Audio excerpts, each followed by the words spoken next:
আমাদের কাছেও একটা এই একটা ইয়ে ভয়েস চাই যে রেকর্ডিং ইন প্রোগ্রেস, প্লাস তোমাদের কাছে আর একটা কি বলে ওটাকে, আহ, তোমরা নিজেরাও স্ক্রিনে দেখতে পাবে যে this has been recorded on something, এরকম। এটা যখনই না দেখতে পাবে আমাকে মনে করাবে যে রেকর্ড করার জন্য, নাহলে মিস হয়ে যাবে, রাইট? এনিওয়ে, আমার ওই দুটো ক্লাস ছিল, অসুবিধা কিছু হয়নি, পুরোনো ক্লাসগুলো ছিল। তো এবার যেটা বলছিলাম, এখানে তো কারোর কি প্রশ্ন তো আছে, আগে আমাকে বলো। আচ্ছা, এই যে ছেলেটি আমাকে বললো প্রতীক, ও কি জয়েন করেছে?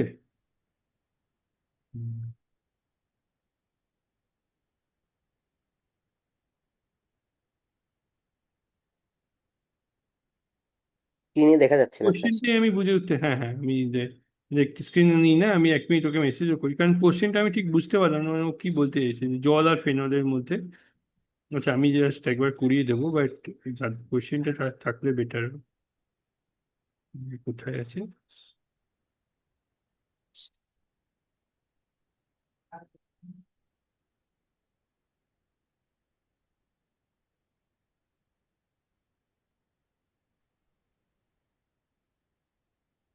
স্যার, হুম, বলো। বলো তোমার যেরকম। স্যার পড়া তো শেষ হয় না স্যার, এদিকে পড়ি ওইদিকে ভুলে যাই, কি করতে হবে, স্যার? দেখো, ওই জন্য আমি বলতে চাইছি, আমি আবার পরের দিন এসেছি। যেটা সব থেকে বেস্ট আমি বলবো, আমি যেটা ইয়ে করি, সেটা হচ্ছে, ধরে নাও খুব একটা ইন্টারেস্টিং কনসেপ্ট, ধরে নাও তুমি তুমি পড়ছো এখন, উম, যেটা যখন এবার থেকে শুরু করতে পারো, এটা হচ্ছে আইডিয়াল টাইম। ধরো তুমি পড়ছো হচ্ছে এখন ইউনিট 3টা, আমরা কাল থেকে পড়বো। তো ইউনিট হুম। থ্রিটা যখন পড়বে, তখন সলভ করবে কোয়েশ্চেন অ্যান্সার ইউনিট 1-এর। যখন আবার ইউনিট 1টা পড়বে, তখন সলভ করবে ইউনিট 5-এর। তাহলে কোনোটাই ভুলবে না। বুঝতে পেরেছো আচ্ছা। রিপন? এইভাবে এইভাবে তোমাদেরকে করতে হবে। এটা হচ্ছে নিয়ম। মানে তাহলে ভুলবে না। আর যদি ভাবো যে আজকে করলাম ইউনিট 5টা, তারপরে তাহলে ভুলে যাবে। এই জন্য অ্যাকচুয়ালি আমি কোশ্চেনগুলো, দেখো তোমাদের মানে মক টেস্টগুলো ওইভাবেই অ্যারেঞ্জ করা হয় যাতে তোমরা এটা করবে। মানে এরপরে আমি একটা মক টেস্ট করবো, সেটা হচ্ছে unit 1, 3 and 5, sorry unit 1, 4 and 5, এই মিক্স করে কি? একটা মক টেস্ট করবো। 1, 4, 5, আচ্ছা। এটা অলরেডি আমাদের কভার হয়ে গেছে, রাইট? আচ্ছা। আর স্যার ওই যে মানে ফিজিক্সের কথা অবশ্যই। বললাম। হ্যাঁ, ফিজিক্স। ফিজিক্সের তো দেখলে, আমি দেখলাম শুধু তুমি আর বোধহয় 3-4 জন মিলে, তুমি ছিলে না বোধহয়, 3-4 জন বোধহয়, সব মিলিয়ে 5 জন মতন ভোট দিয়েছিল ওখানে। আমি বলেছিলাম 10 জন, আর কারণ আমার একটু সময় লাগবে তো ওগুলো করতে, দশ স্যার জন শুরু করে দিন স্যার, আমাদের ফিজিক্সের অবস্থা মানে আমি পড়তেছি কিন্তু মক টেস্ট না দিলে তো বুঝতে পারতেছি না এবার যে আমরা তাছাড়া আবার আর একটা হয়তো শুরু করতাম, তার কেউ সেভাবে তো কেউ পেমেন্টও তো করলো না, আমি ওই জন্যই লিখেছিলাম ওখানে। এবার তোমরা স্যার সবাই বড় পেমেন্ট হয়েছো, তো করে বারবার দিব ধরে স্যার। হ্যাঁ, বারবার ধরে তো বলাটাও ঠিক না, না মানে ব্যাপারটা সবাই around, so এনিওয়ে, ওই জন্য আমি ভাবলাম যে ঠিক আছে, কেউ জয়েনও করলো না, পেমেন্টও করলো না, তাই এই জিনিসটা ড্রপ করে দিলাম। আচ্ছা স্যার, আমি পেমেন্ট করে দিব স্যার, আপনি শুরু হ্যাঁ, করে দেন সেটা স্যার। আমি তোমাকে বলছি না, আমি ইন জেনারেল বলছি, অবশ্যই সেটা আমি। ঠিক আছে, তাহলে আমরা শুরু করি আজকে। আচ্ছা, স্যার করবেন প্রথমে তো স্যার? হ্যাঁ, দেখছি ওটা আমি, আমি আরেকবার লিখবো, বা তুমিও একবার লিখতে পারো না, যাতে আরো 2-3, মানে তোমার মতন আরো যদি 2-3 জন হয়, ওই গ্রুপটা তো ওই জন্য সবার জন্যই করা, তাহলে অবশ্যই আমি রিপ্লাই দিই। আমি, তুমি একবার ইয়ে করো, যদি তোমার সাথে আরো 4-5 জন মিলে জয়েন হয়, 5-6 জন হলে আমি করবো তাহলে ভাবছি। তারপর আস্তে আস্তে আশা করছি 7-8 জন কি 10 জন হয়ে যাবে। হয়ে যাবে স্যার, আগে আপনি শুরু করে দেন স্যার।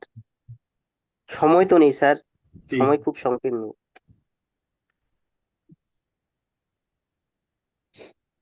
তো আচ্ছা, যার একটা, তো দেখতে পাচ্ছ, হ্যাঁ তো, তা আমি জাস্ট খুব ব্রিফলি বলছি। ওই যে কোশ্চেনটা করতে তো ছিল একটা কিছু, বাট এনিওয়ে সেটা তো, জল আর ফেনলের কি বলতে কোশ্চেনটা কি ছিল, আমি এটাই বুঝে উঠতে পারলাম না। আর বই। আরেকটা কথা স্যার, হ্যাঁ হ্যাঁ। বললাম যে যেমন কলয়েডের নোটগুলা, কার্বনের নোটগুলা বাংলা আছে, ওগুলা ইজিলি বুঝতে পারি, মানে সহজেই জিনিসগুলো রপ্ত করা যায়।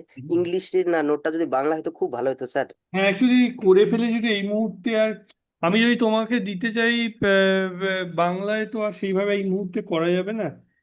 তবে এর পর যত চ্যাপ্টারগুলো আসবে মোস্টলি বাংলাতেই পাবে, বুঝতে পারছো? এর পরের যে উম, চ্যাপ্টারগুলো আসবে, বিশেষ করে ইউনিট 10, যেটা তোমাদের হিউজ একটা চ্যাপ্টার, ইউনিট 10টা। ওমা। ওকে। তো একটা কোশ্চেন ছিল, এটা দেখি কোশ্চেনটা নিয়ে বোধহয় কি ছিল কোশ্চেনটা, আমি ডিলিট হয়ে গিয়েছে ওই এফ বাইর করা স্যার, হ্যাঁ, কি কোশ্চেনটা ছিল? জল ও ফেনেল সিস্টেমের ফেজ নাম, কতগুলো ফেজ আছে, কম্পোনেন্ট কতগুলো আছে, ব্যাস। তা যে কোশ্চেনটা করেছে আমি ওকে জিজ্ঞেস করতে চাইছিলাম যে তোর বুঝতে কোনখানটা অসুবিধা হচ্ছে। আমরা তো বললাম জল আর ফেনল যদি আমরা নিই, তাহলে আমাদের কম্পোনেন্ট কত হবে, সি কতগুলো, জলের মধ্যে ফেনল গুলে যাবে, রাইট। কম্পোনেন্ট হবে আমার দুটো, জল একটা থাকবে আর একটা তোমার হচ্ছে ফেনল, ফেনল এইটা, তাহলে দুটো, এই জল আর ফেনল মিলিয়ে দুটো কম্পোনেন্ট। দেখতে পাচ্ছ আমার স্ক্রিনটা? সরি। হ্যাঁ স্যার। আচ্ছা হ্যাঁ, জল আর ফেনল মিলিয়ে দুটো কম্পোনেন্ট, রাইট। তাহলে আমার এটা জল আর ফেনল হচ্ছে। এবার আমার ফেজ কতগুলো হবে বলো দেখি তোমরা, ফেজ স্যার কত? ফেজ তো একটাই হবে না স্যার? একটাই, কারণ মিশে যাবে ফেনল জলের সাথে। তোমার একটা কি বলে ওটাকে, বন্ড তৈরি করবে, হাইড্রোজেন বন্ডিং,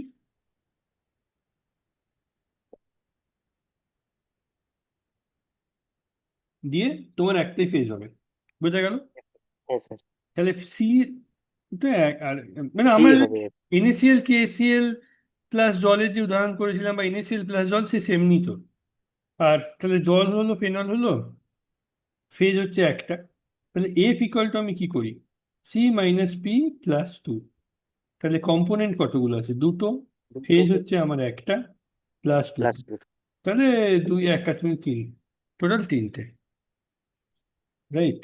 এই হচ্ছে কোশ্চেনের উত্তর। সহজ তো, এইটা এইভাবে দেখবে। হ্যাঁ, এইবার যদি তো খুব কেয়ারফুল হও, মানে যদি ধরো এরকম হলো যে অনেক সময় হলো যে ধরো জলটা আছে, জলের ওপরে ফেনল যদি ভাসছে, ধরো এরকম একটা, তখন সেই ক্ষেত্রে আমার ফেজ হয়তো দুটো হতো। কিন্তু ফেনল তো জলের সাথে বন্ড করতে পারে, রাইট, হাইড্রোজেন বন্ডিং, এবং খুব সহজেই জলের মধ্যে মিশে যায়। তো সেটাই, ফেনল মানে জানো তো, ফেনল কোনটাকে বলে, রাইট, জানো নিশ্চয়ই। হ্যাঁ, বেঞ্জিনের উপর একটা ওয়েজ। হ্যাঁ এক্স্যাক্টলি, এটা হচ্ছে ফেনল। তো এরা অ্যাকচুয়ালি খুব সহজেই জলের সাথে মিশে যায়। তো ইট শুড নট বি এমনি অ্যালকোহল, মানে এটা অ্যাকচুয়ালি অ্যালকোহল, অ্যারোমেটিক অ্যালকোহল। তো অ্যালকোহল তো জলের সাথে মিশে, সবাই জানো। তো সেই আর কি। ঠিক আছে। তো এই হচ্ছে, এই ছিল এবার আমি আর কারোর কি কোনো আর কারো একজন কেমিক্যাল বন্ডিং নিয়ে প্রশ্ন ছিল, আমি আর পাঠিয়েছি আলাদা করে, কিন্তু সে না থাকলে কি করে মানে ঠিক প্রশ্নটা আমি বুঝতে পারিনি কোন জায়গায় ডাউটটা ছিল। জেনেরিক প্রশ্ন আর কি। এনিওয়ে, কিছু করার নেই, তুমি যখন নেই, আদারওয়াইজ আমরা বলতাম। এটা আমি ডিলিট করেছি কারণ এটা দরকার নেই। ওকে। তো আমরা কলিগেটিভ প্রপার্টি বলবো। কলিগেটিভ প্রপার্টি জিনিসটা বলতে কি বোঝে বলো, কি বোঝো প্রথম কথা। আমি কয়েকটা ফান্ডামেন্টাল কনসেপ্ট বলবো প্রথমে, যেটা দিয়ে তোমরা খুব সহজেই পুরো জিনিসটাকে ব্যাখ্যা করো। যেমন আমরা আগের দিন যখন পড়ছিলাম, তখন আমাদের একটা বড় ফান্ডামেন্টাল কনসেপ্ট ছিল কি না, আমরা বলেছিলাম যে মানে বেসিক্যালি ব্রাউনিয়ান মোশন, বা ধরো তোমার আহ, কি বলে ওটাকে, আর হচ্ছে চার্জ, চার্জ আর ব্রাউনিয়ান মোশন, এদের কি এফেক্ট কলোরিয়াল সিস্টেমকে স্টেবল করার জন্য একটা কনসেপচুয়ালি বলেছিলাম। তো এখানে আমরা একটা কনসেপচুয়ালি জিনিসটা বলবো। কলোইডিয়াল জিনিসটা কি না, কলোইডিয়াল জিনিস হচ্ছে ধরো, এখানে যেটা বলছে মানে এর যে মেইন কনসেপ্টটা বলছে, ধরো আচ্ছা আমি ওই এরকম একটা পেজ নিই, তাহলে বোঝাতে পারবো। ধরো আমার কাছে একটা সিস্টেম আছে, রাইট, এরকম মতো একটা ধরো না বিকার আছে। এবার এই বিকারের ওপর আমি এখানে কিছু জিনিস নিয়েছি, এখানে জল আছে, ওকে, জল আছে ধরো। তো একবার আমি ধরো এই জলের মধ্যে আমি মেশালাম, লেটসে জলের মধ্যে আমি এইচসিএল, এইচসিএল, আচ্ছা এইচসিএল নয়, এটা সহজ হবে বলা, আচ্ছা ঠিক আছে এইচসিএল, পরে ওই জিনিসটা কনসেপ্টটাতে আসবো। বা না, এইচসিএল বলাটাও মুশকিল এখানে তোমাদের ক্ষেত্রে। এমন একটা যেটা ধরো ভাঙে না, মানে কিরকম বলবো?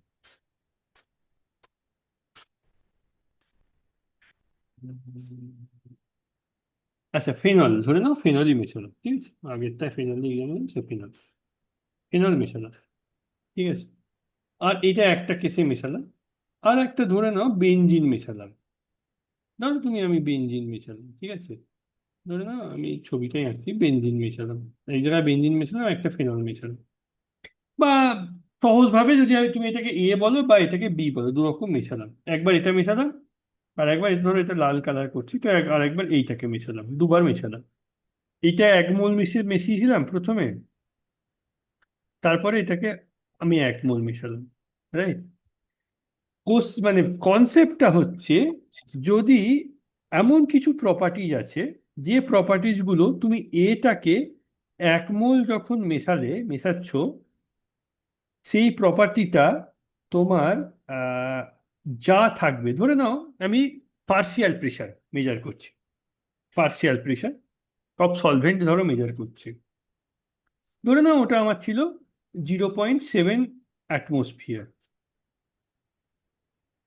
এবং আমি যখন বি মেশালাম 1 মোল, সেম কন্ডিশন, মানে ধরো রুম টেম্পারেচার আছে, যা যে আছে 1 মোলই মেশালাম, আমার যদি 0.7 অ্যাটমসফিয়ারই থাকে, তখন আমি কি বলবো, আমরা কি বলবো, ওই যে প্রপার্টিটা, মানে এটা ধরো পার্শিয়াল প্রেশার, আমি বলছি pressure P of the solvent, P solvent লিখলাম, মানে সলভেন্ট মানে জলের, ধরে নাও যে এটা ছিল, ঠিক আছে, পার্শিয়াল প্রেশারটা।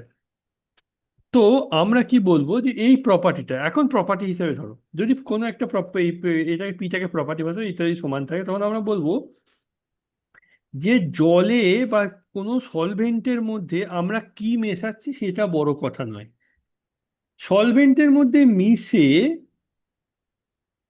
যে প্রপার্টিটা আমরা পাচ্ছি, দুটোর ক্ষেত্রেই আমরা সমান পাচ্ছি।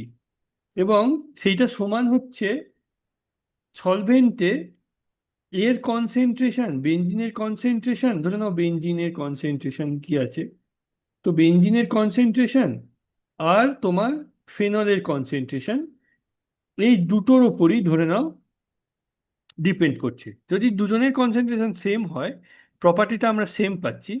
যদি একজনের ডিফারেন্ট হয় আর একটা, মানে মোদ্দা কথা হচ্ছে যে বেসিক্যালি তোমার কতগুলো নাম্বার অফ অণু বা কতগুলো নাম্বার অফ মোল সলভেন্টে প্রেজেন্ট আছে, তার উপরে সলভেন্টের প্রপার্টিটা ডিপেন্ড করছে, নট কি type of material, not which type of material it is, মানে কি ধরনের মেটেরিয়াল, এটা ফেনল না বেঞ্জিন না অন্য কিছু, সেটার উপর ডিপেন্ড করছে না।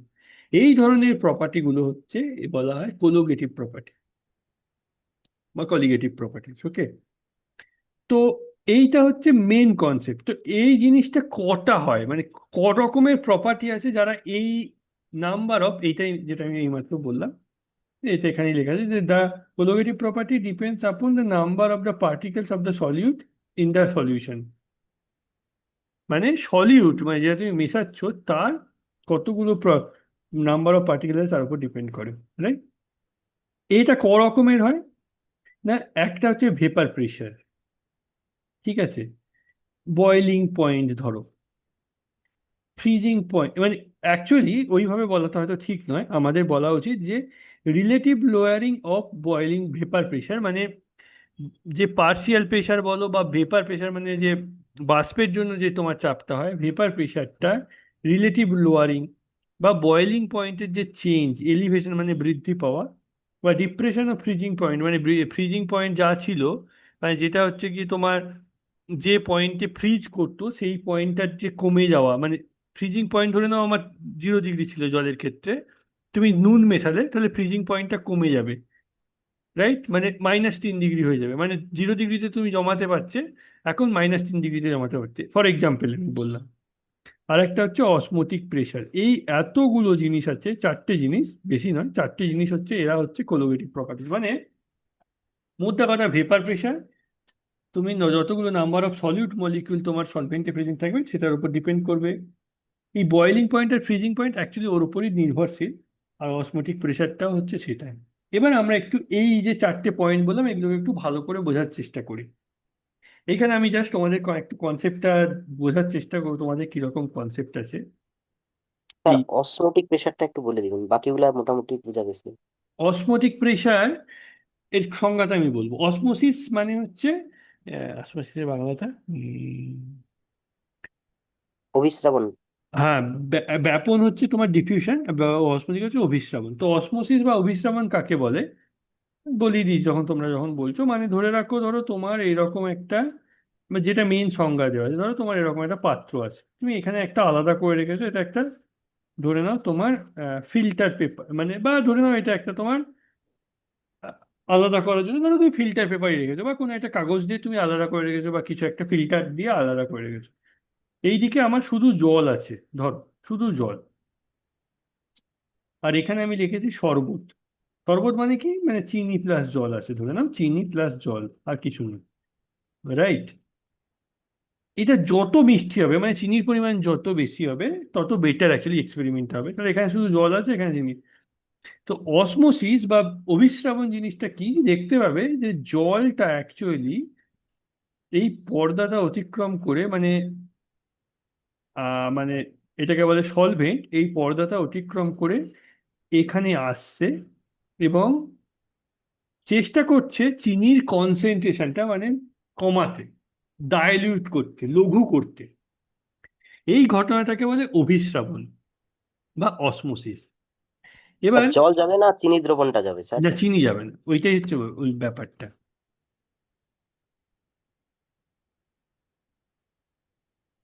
মানে লঘু খারত্বের থেকে বেশি ঘনত্বের মধ্যে যাবে। হুম।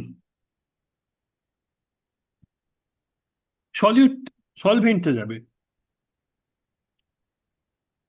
দেখো,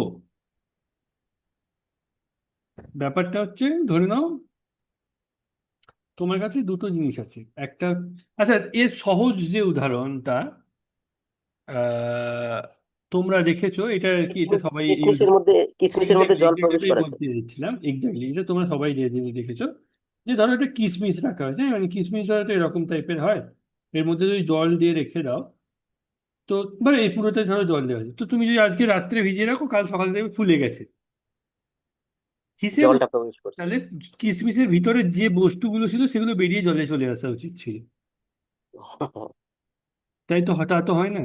তো জলটা অ্যাকচুয়ালি, সলিউটটা এর ভিতরে যায়, দিয়ে ওটাকে ফুলিয়ে দেয়, এটা হচ্ছে অভিস্রাব, মনে রাখবে এটা।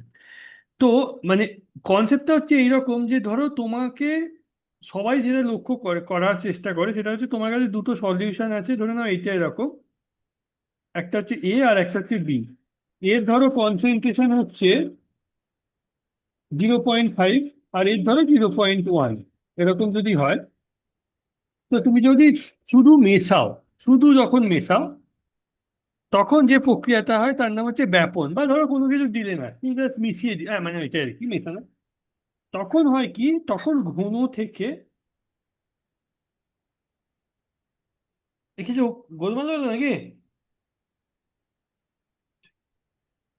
ঘন থেকে লঘুর দিকে অ্যাকচুয়ালি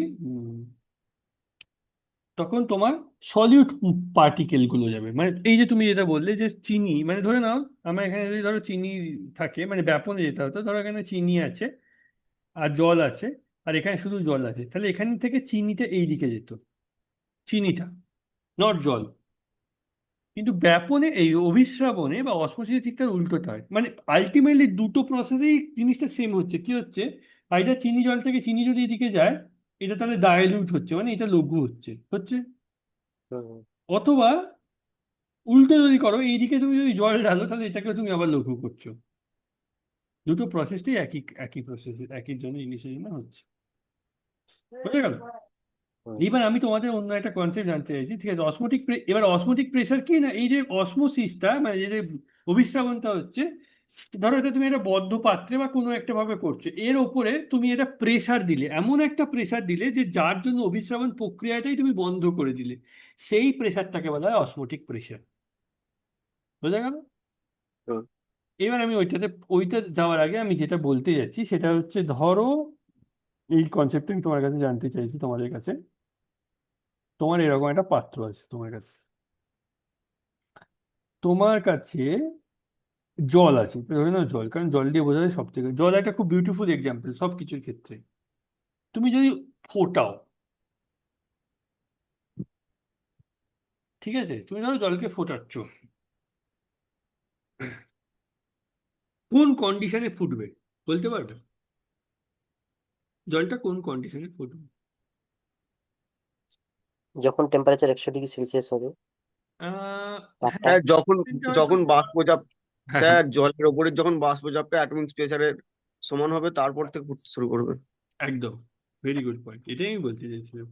মানে আমি বলতে চাইছি, বেসিক্যালি ধরো এখানে তোমার এটা লিকুইড। যখন তুমি ফোটাও, লিকুইড আর গ্যাস এই দুটো ইকুইলিব্রিয়ামে থাকে। মানে ইকুইলিব্রিয়ামে প্রথমেই থাকবে না, প্রথমে অবশ্যই গ্যাস হবে। তো প্রথমে ধরো লিকুইড থেকে গ্যাস হচ্ছে, হ্যাঁ। এই প্রসেসটা যখন ইকুইলিব্রিয়ামে পৌঁছাবে, মানে লিকুইড আর গ্যাস ইকুইলিব্রিয়ামে পৌঁছাবে, মানে সেটা কখন পৌঁছাবে? কারণ বাইরের তো বায়ুমণ্ডলীয় চাপ 1 অ্যাটমসফিয়ার।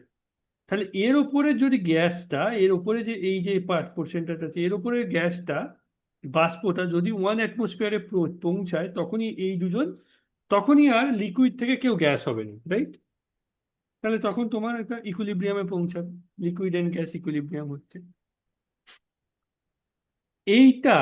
এই যে পুরো প্রসেসটা লিকুইড অ্যান্ড গ্যাস যে ইকুইলিব্রিয়ামটা হচ্ছে, এই প্রসেসটাতে তার মানে একটা কি ইম্পর্টেন্স হলো না, এই গ্যাসটাকে তোমার 1 অ্যাটমসফিয়ারে পৌঁছাতে হলো, মানে বা যেটা পায়। এবার যদি ধরে নাও বাইরের টেম্পারেচার সরি, বাইরের প্রেশার 1 অ্যাটমসফিয়ারের প্রেশারের থেকে কম, যেমন পাহাড়ের দিকে যেতে হয়,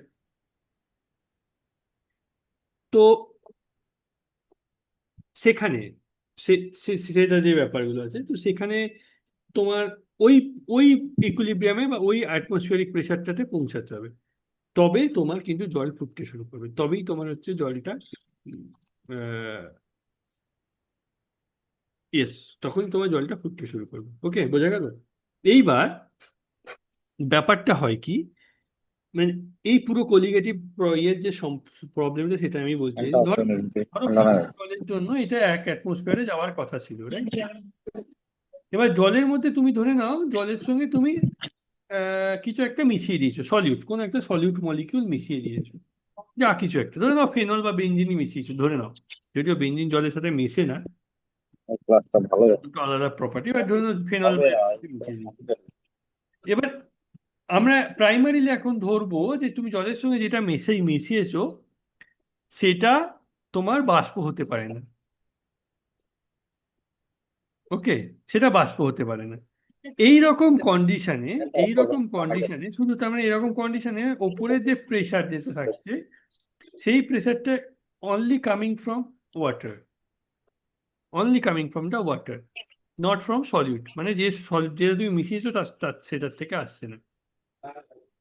তো তুমি যখন কিছু সলিউট মলিকিউল মেশাচ্ছ, তখন কি হয়, উপরে যে এর যে বাষ্প যে বা পার্শিয়াল যে প্রেশারটা আছে, সেটা আমরা কি জানি, যে টোটাল যে পার্শিয়াল প্রেশারটা, অ্যাকচুয়ালি ধরে না দুটো থেকেই যদি বাষ্প, তো আমরা টোটাল পার্শিয়াল প্রেশারের কি ডেফিনেশন পড়েছিলাম, P = P1 + P2, রাইট?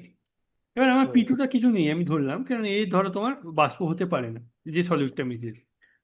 তাহলে পিটা বেসিক্যালি কি হবে, মানে টোটাল যে প্রেশারটার বদলে তুমি এখানে শুধু পার্শিয়াল প্রেশারটা পাচ্ছ, শুধু পার্শিয়াল প্রেশারটা পাচ্ছ। এবার এই পার্শিয়াল প্রেশারটা তুমি সলিউট দিচ্ছ, যতক্ষণ না সে অ্যাটমসফিয়ারিক প্রেশারে পৌঁছাতে পারছে, ততক্ষণ অবধি তোমার জল ফুটবে না। তার মানে কি হবে, তোমাকে আরো বেশি টেম্পারেচারে জলটা ফোটাতে হবে, যাতে করে তুমি বেশি ভেপারটাকে তৈরি করো, বেশি বাষ্প তৈরি করো, বেশি বাষ্পচাপ তৈরি করো।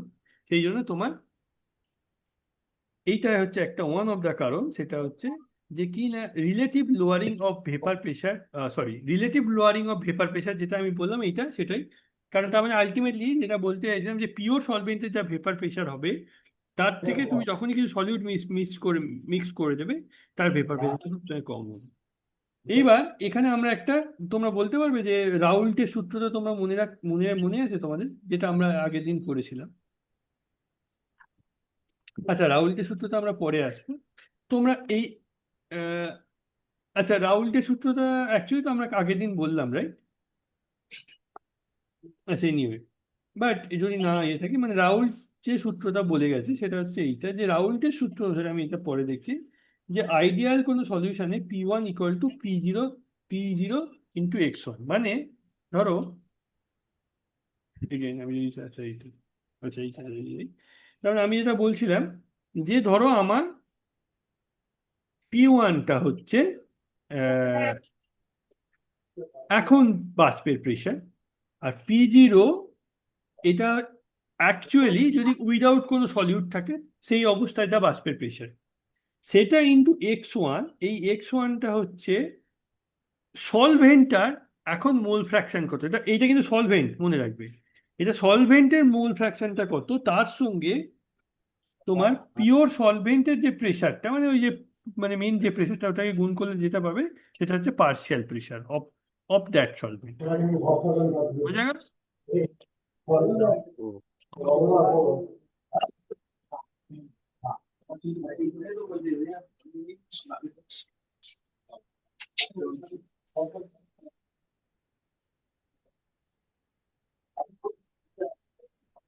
আরে এখানটা তোমরা একটু মিউট করো না? এখানটা আমার ইয়ে হয়ে গেছে।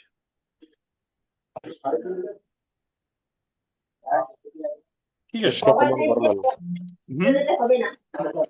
কৃষ্ণকমল বর্মন কথা বলে। আসলে কি ওকে, হুম, করে দিয়েছি মিউট।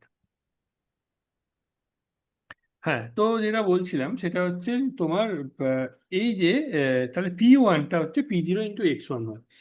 এইবার তোমরা আমাকে ম্যাথমেটিক্যাল জিনিস দিয়ে ভালো করে বোঝার চেষ্টা করো যে P1 = P0 × x, তাই তো? এবার ধরো আমরা কি জানি P0টা সবসময় মানে যদি কোনো সলিউট না থাকে সবসময় P0 will be greater than P1, এটা দেখা যায় P0টা। তার মানে আমি যদি লোয়ারিং অফ প্রেশার যেটাকে বলি P0 - P1 হবে, তাহলে P0 - P1 হচ্ছে লোয়ারিং অফ প্রেশার বা যে প্রেশারটা কম হচ্ছে তুমি যখন কোনো সলিউট বা কোনো দ্রব্য জলের বা কোনো দ্রবণের সঙ্গে মেশাচ্ছ সেটাকে বলে এই প্রেশারটা কম হচ্ছে, এই অ্যামাউন্ট অফ প্রেশারটা কম হচ্ছে। যদি না মেশাও এইটা থাকার কথা, মেশানোর জন্য এই অ্যামাউন্টটা কম হচ্ছে। বোঝা গেল? এই যে এই P0 - P1 এই যেটাকে আমি বললাম, তো এটা হচ্ছে তোমার তোমার আমাদের লোয়ারিং অফ প্রেশার। তাহলে এইটা সমান আমরা কি লিখতে পারি? আমরা লিখতে পারি P0 মাইনাস, আমরা এখান থেকে এই ফর্মুলাটা পেয়েছি, রাইট? P1 =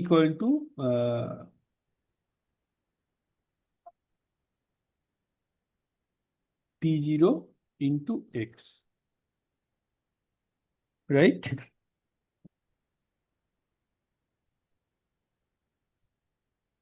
এইবার আমি এখান থেকে P0টাকে কমন নিলাম, তাহলে 1 - x পড়ে রইল। তাহলে আমি কি পেলাম? P0 × 1 - x মানে আমি x2। x2টা কি? নাথিং বাট সলিউটের মোল ফ্র্যাকশন। সলিউটের x1টা কি বললাম? সলভেন্টে বলেছিলাম। তাহলে জলের যখন তুমি সলিউট আর সলভেন্ট বলছো মানে জলের মধ্যে x1 আর x2 দুটোই থাকছে, সেই দুটোকে যোগ করলে 1 পাওয়া যায়। তাহলে x2 সমান 1 - x1, রাইট? তাহলে P0 × 1 - x1, তাহলে P0 × x2 এটা হচ্ছে P0 - P1, রাইট? এইটাকে যখন তুমি বাই বাই করবে মানে P0 - P1/P0 = your x2, this is called relative lowering of pressure. Relative কেন না এর রেসপেক্টে তুমি দেখছো, এইটার রেসপেক্টে তুমি দেখছো। রিলেটিভ মানেই তো কি? রিলেটিভ মানে আপেক্ষিক। আপেক্ষিক কখন বলবে মানে তুমি ধরো তুমি যে পিওর ভ্যালু যে মেইন ভ্যালুটার রেসপেক্ট তুমি দেখছো, ওই জন্য কথাটা হচ্ছে রিলেটিভ। তাই তোমরা একটা ফাইনাল কনক্লুশন করবে, রাইট? ফাইনাল কনক্লুশন কি এখান থেকে কি দাঁড়ালো সেটা আমি দেখেছি। এবার পরিষ্কার বোঝা গেল ব্যাপারটা আমি কি বলতে এখানে আমি আরেকবার দেখিয়েছি তোমাদের জন্য, এক্স্যাক্টলি যেটা এই মাত্র করলাম সেটাই আমি দেখিয়েছি। বোঝা গেছে পরিষ্কার? হ্যাঁ স্যার। এইবার ফাইনাল যে সূত্রটা আছে সেটা এইটা যেটা আমি লিখলাম এইমাত্র, যেটা মেইন এখান থেকে প্রতিপাদ্য বা যেটা বোঝার চেষ্টা করছি আমরা এখান থেকে, the relative lowering of vapour pressure, মানে আমি বেসিক্যালি এই টার্মটাকে বোঝাচ্ছি, ঠিক আছে? লোয়ারিং মানে যেটা কম হচ্ছে এটা of a solution is equal to the mole fraction of solute. মানে আলটিমেটলি একটাই কথা বুঝতে পারছি যে সলিউটের মোল ফ্র্যাকশন যত যেমন হবে তার উপর relative lowering of vapour pressure মানে ভেপার প্রেশারটা আপেক্ষিকভাবে কতটা কম হবে সেটা ডিপেন্ড করছে। বোঝা গেল? এই জন্যই এটাকে কলিগেটিভ প্রপার্টি বলে, কারণ সলিউটে কতগুলো মোল ফ্র্যাকশন মানে মোল ফ্র্যাকশন ইজ নাথিং বাট কতগুলো নাম্বার অফ পার্টিকেল আছে, রাইট?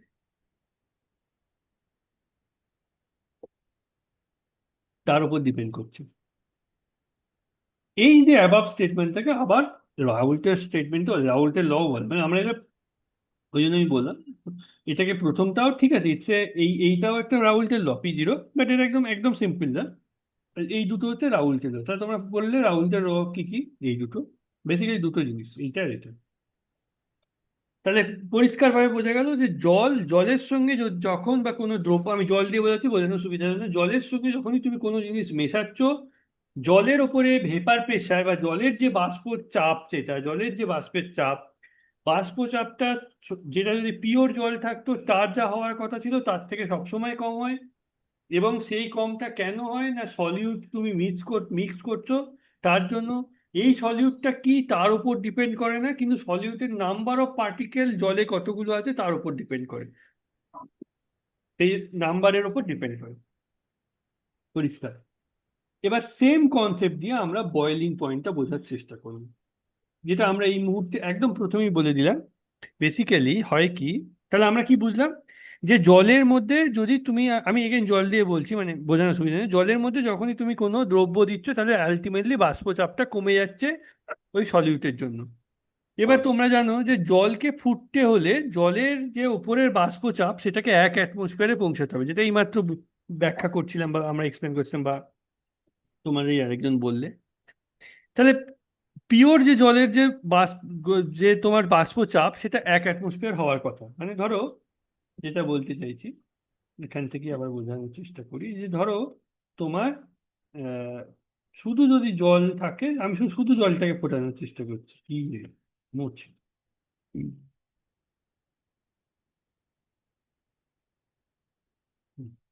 হুম। ধরো শুধু জলটাকে আমি ফোটাচ্ছি, মানে আমি তাপ দিয়ে শুধু জলটাকে ফোটাচ্ছি। শুধু জল যদি থাকে তাহলে আমার 1 অ্যাটমসফিয়ারে পৌঁছাতে আমায়, যখন আমি 100 ডিগ্রিতে চলে যাব, সেই টেম্পারেচারে আমার ওপরের যে বাষ্পটা আছে, এই যে বাষ্প আছে, এই যে এর বাষ্পচাপটা 1 অ্যাটমসফিয়ারে চলে যাবে। এবার তুমি যখন জলের মধ্যে কোনো দ্রব্য মিশিয়ে দিচ্ছ, ধরে নাও জলের সঙ্গে জলের মধ্যে ধরো তুমি নুন মিশিয়ে দিলে, NaCl দিয়ে দিলে, ধরে নেবে এখন। হ্যাঁ, জলের মধ্যে যখনই তুমি NaCl দিচ্ছ, তখন কি, জল যেরকম তোমার ধরো মানে জল যে যে হ্যাঁ তৈরি,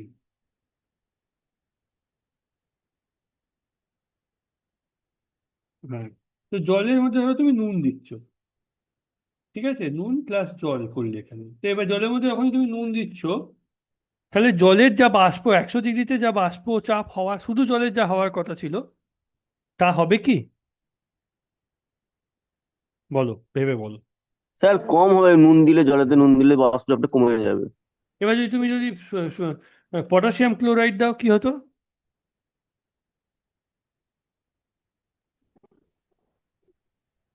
তাহলেও তো স্যার কমে যেত। তাহলে তো কমে যাবে, ওটা তো স্যার ইয়ের উপর নির্ভর করছে না, ওটা তো এক্স্যাক্টলি, উম, তুমি যাই দাও কমে যাবে। যাই দিয়ে তার কমে মানে যাবে। 100 ডিগ্রিতে তুমি যদি 1 অ্যাটমসফিয়ারে পৌঁছাতে পারতে, নুন দেওয়ার জন্য তুমি সেখানে পৌঁছাতে পারছো না, তোমার বাষ্পচাপটা কমে যাচ্ছে। বোঝা গেল? উপরের হুম। বাষ্পচাপটা কমে যাচ্ছে। তাহলে কি করতে হবে? তাহলে আমাদেরকে আরো বাষ্পচাপ বাড়াতে হবে, কারণ আলটিমেটলি আমাদেরকে 1 অ্যাটমসফিয়ারে পৌঁছাতে হবে, তবে জল ফুটবে। তার মানে এখন ধরে নাও আমি পৌঁছেছি, আমি এক্স্যাক্টলি জানি না, আমি জাস্ট ফর এক্সাম্পল বলছি, 0.94 অ্যাটমসফিয়ারে পৌঁছেছি। তাহলে আমাকে 0.06 অব্দি করতে হবে, এটা করে যেতে হবে, তবে আমি 1 অ্যাটমসফিয়ারে পৌঁছাবো। এরপর আমি ডেল্টা টি করে বাড়াচ্ছি, ডেল্টা টি, টি এর সঙ্গে টি প্লাস ডেল্টা টি করতে করতে ডেল্টা টি, টি প্লাস ডেল্টা টিতে আমি 0.06 করলাম। মানে আলটিমেটলি 100-র সঙ্গে আরো কিছু যোগ করলাম, ধরে নাও 3 ডিগ্রি যোগ করলাম, 3 ডিগ্রি, তবে ওইটা এখানে আমি ডেল্টা টিটা হচ্ছে 3 ডিগ্রি, এইটা আমি অ্যাড করতে হচ্ছে এই 0.06টাকে আরো এক্সট্রা বাড়ানোর জন্য। তার মানে আলটিমেটলি তুমি কি দেখতে পেলে, যে যখনই কিন্তু 500 টাকাটা ইয়ে জলটা 100-র বদলে 103 ডিগ্রিতে ফুটছে। 9-10টা এখন পেমেন্ট করা হয় না, আজকে পেমেন্ট করবো ওটাকে। কত টাকা 500 টাকা আমি কত টাকা নিয়ে নিই? কোথায় পেমেন্ট করেছি কোথায়? 500 টাকাটা ফর্ম ফিল আপে কি হয়েছে, কি বলছে রে? মেরে করেছে 11 পেমেন্টটা করা হয়েছে, আজকে রাত্রে পেমেন্ট করেছি প্রসাদ ওই মিউট ক্লাসটা করো করে। নিজেকে। মিউট না অফ এটা ঠিক আছে, করে দিয়েছি মিউট, হ্যাঁ, ও নিজেই মিউট করেছে নিয়ে। তো বুঝতে পারলে মানে, তার মানে 100 ডিগ্রিতে যেটা যদি জলটা তোমার ফুটছো নুন দেওয়ার জন্য 103 ডিগ্রিতে ফুটবে। তার মানে আলটিমেটলি কি হচ্ছে, কলিগেটিভ প্রপার্টিজের একটা এফেক্ট হচ্ছে, সব কিন্তু related to vapour pressure. Vapour pressure যেহেতু তুমি অ্যাটেন্ড করতে পারছো না, সেহেতু ওই এক অ্যাটমসফিয়ার অ্যাটেন্ড করতে পারছো না, সেহেতু তোমাকে আলটিমেটলি টেম্পারেচার বাড়াতে হচ্ছে। সেই জন্য এটাকে বলে এলিভেশন অফ টেম্পারেচার, মানে কলিগেটিভ প্রপার্টির জন্য তোমার যে স্ফুটনাঙ্ক হয় সেটা যা ছিল তার থেকে সব সময় বাড়াতে হয়, যা ছিল তার থেকে সব সময় বাড়াতে হয়। বোঝা গেল পরিষ্কার? কলিগেটিভ প্রপার্টি প্রথম বোঝা গেল কি না, কোনো সলিউট মিক্স করলে, মানে মিক্স করলে, যখনই পিওর সলভেন্টের সঙ্গে সলিউট যখনই মিক্স করবে, তার সব সময় ভেপার প্রেশার বা বাষ্পচাপ কমে যাবে, এবং তাকে ফোটাতে গেলে তার স্ফুটনাঙ্ক সব সময় বেড়ে যাবে। এই দুটো বোঝা গেল। থার্ড পয়েন্ট যেটা আমি বলতে চাইছি, তোমরা জানো যে এটা কি থেকে দেখেছো বলতে হবে আমাকে। বরফ বা কোনো একটা জিনিস, আমি বরফ এগেন ইয়ের জন্য বলছি, বোঝানোর জন্য, বরফ জল, তাই তো? জল থেকে বরফ কখন হবে বলতে পারবে আমাকে কেউ? জল থেকে বরফ কখন হবে? যখন স্যার টেম্পারেচার 0 ডিগ্রি, 0 ডিগ্রি হবে। হ্যাঁ, ব্যাপারটা কি হয় আমাকে একটু বলতে হবে, মানে ফিজিক্যাল ব্যাপারটা কি হয় আমি জানতে চাই। উত্তরটা ঠিক 0 ডিগ্রি সেন্টিগ্রেডই, মানে 0 ডিগ্রিতেই কেন হয় আমি এটা বলতে চাইছি। সে 0 ডিগ্রিতে জলও থাকে আর বরফও থাকে, যখন লিনতাপটা যখন চলে যায়, মানে পার গ্রামে 80 ক্যালোরি করে যখন লিনতাপটা জল থেকে যখন চলে যায় তখন বরফে পরিণত হয় সেটা। শুধু জল আর বরফই থাকে, আর কিছু থাকে না? তাহলে তো আমি, আমার পড়ানোটা বৃথা হয়ে গেল তোমাদের। ফেজ ডায়াগ্রাম পড়ালাম এখানে, বললাম এইটাকে বলা হয়, তোমরা রিলেট করতে পারলে না, এইটাকে বলা হয় ট্রিপল পয়েন্ট। ট্রিপল পয়েন্ট জিনিসটা কি না, তোমার এই ছবিটা একটু হয়তো আঁকাটা একটু ইয়ে হচ্ছে, তো তোমার এই দিকে থাকতে, একদিকে ধরো তোমার গ্যাস, ধরো না এই দিকটা ধরো তোমার গ্যাস, এই দিকটা হচ্ছে তোমার সলিড, এখানটা হচ্ছে তোমার লিকুইড। এই তিনটে পয়েন্ট এক জায়গায় মিট করছে, সেটা হচ্ছে ট্রিপল পয়েন্ট। সেই ট্রিপল পয়েন্টটা হচ্ছে তোমার তিনটে ফেজ একসাথে এক্সিস্ট করে, সেইটাই হচ্ছে তোমার এদের এখানে, মানে বরফের ক্ষেত্রে ট্রিপল পয়েন্টটাই হচ্ছে তোমার বেসিক্যালি কি বলো ওটাকে, ফ্রিজিং পয়েন্ট। কেন? যদি এটা হওয়ার, এটা তোমরা নিজেরাও দেখতে পাও, কি করে দেখতে পাও বলতে পারবে? খুব সহজ এক্সাম্পল, আইসক্রিম যখন বিক্রি হয়, আইসক্রিমটা হাতে নেবে, হাতে নিলে কি দেখতে পাও? আইসক্রিম তো সলিড, তাহলে সলিড, ব্যাখ্যা হয়ে যাচ্ছে সলিড। হাতে যখনই নিচ্ছ, আইসক্রিমটা গলে হাতের মধ্যে জল লাগছে, লাগে কি লাগে না? এবং অ্যাট দ্য সেম টাইম তোমার আইসক্রিম থেকে দেখবে একটা ভেপার উঠে আসছে, পাও কি পাও না দেখতে? হুম। That's why it's called triple point, এখানে তিনটেই থাকে। মানে জল যখন বরফ হয়, জমে বরফ হয়, ফ্রিজিং পয়েন্টে যেতে গেলে আলটিমেটলি তোমার তিনটেই থাকে। এবং ইভেন এটা যদি আমি বললাম, মানে এটা একটা হয়তো অ্যাডিশনাল পয়েন্ট হিসেবে বললাম, বাট এই মানে এটা বলার মেইন কারণ হচ্ছে বাষ্প চাপ, সেটা কতটা গুরুত্ব, তার মানে বাষ্প চাপও থাকে, মানে বরফ, আমি বলতে চাইছি যে গ্যাস থাকে মানে বাষ্প চাপের একটা গুরুত্ব আছে, রাইট? মানে মেইন ব্যাপারটা হচ্ছে জলকে তুমি তখনই বরফ করতে পারবে যখন তোমার বাষ্পচাপটা 1 অ্যাটমসফিয়ারে পৌঁছাবে। 0 ডিগ্রি সেন্টিগ্রেড টেম্পারেচারে জলের উপরের যে বাষ্পচাপ, সেইটা অ্যাকচুয়ালি তোমার ওই যে টেম্পারেচারটা, মানে ওই ইয়েটাতে, ওই ওই টেম্পারেচারটাতে তোমার ফ্রিজিং পয়েন্টে পৌঁছাতে পারছে না। এটাকে ঠিক বাষ্পচাপ আমি বলবো না হয়তো,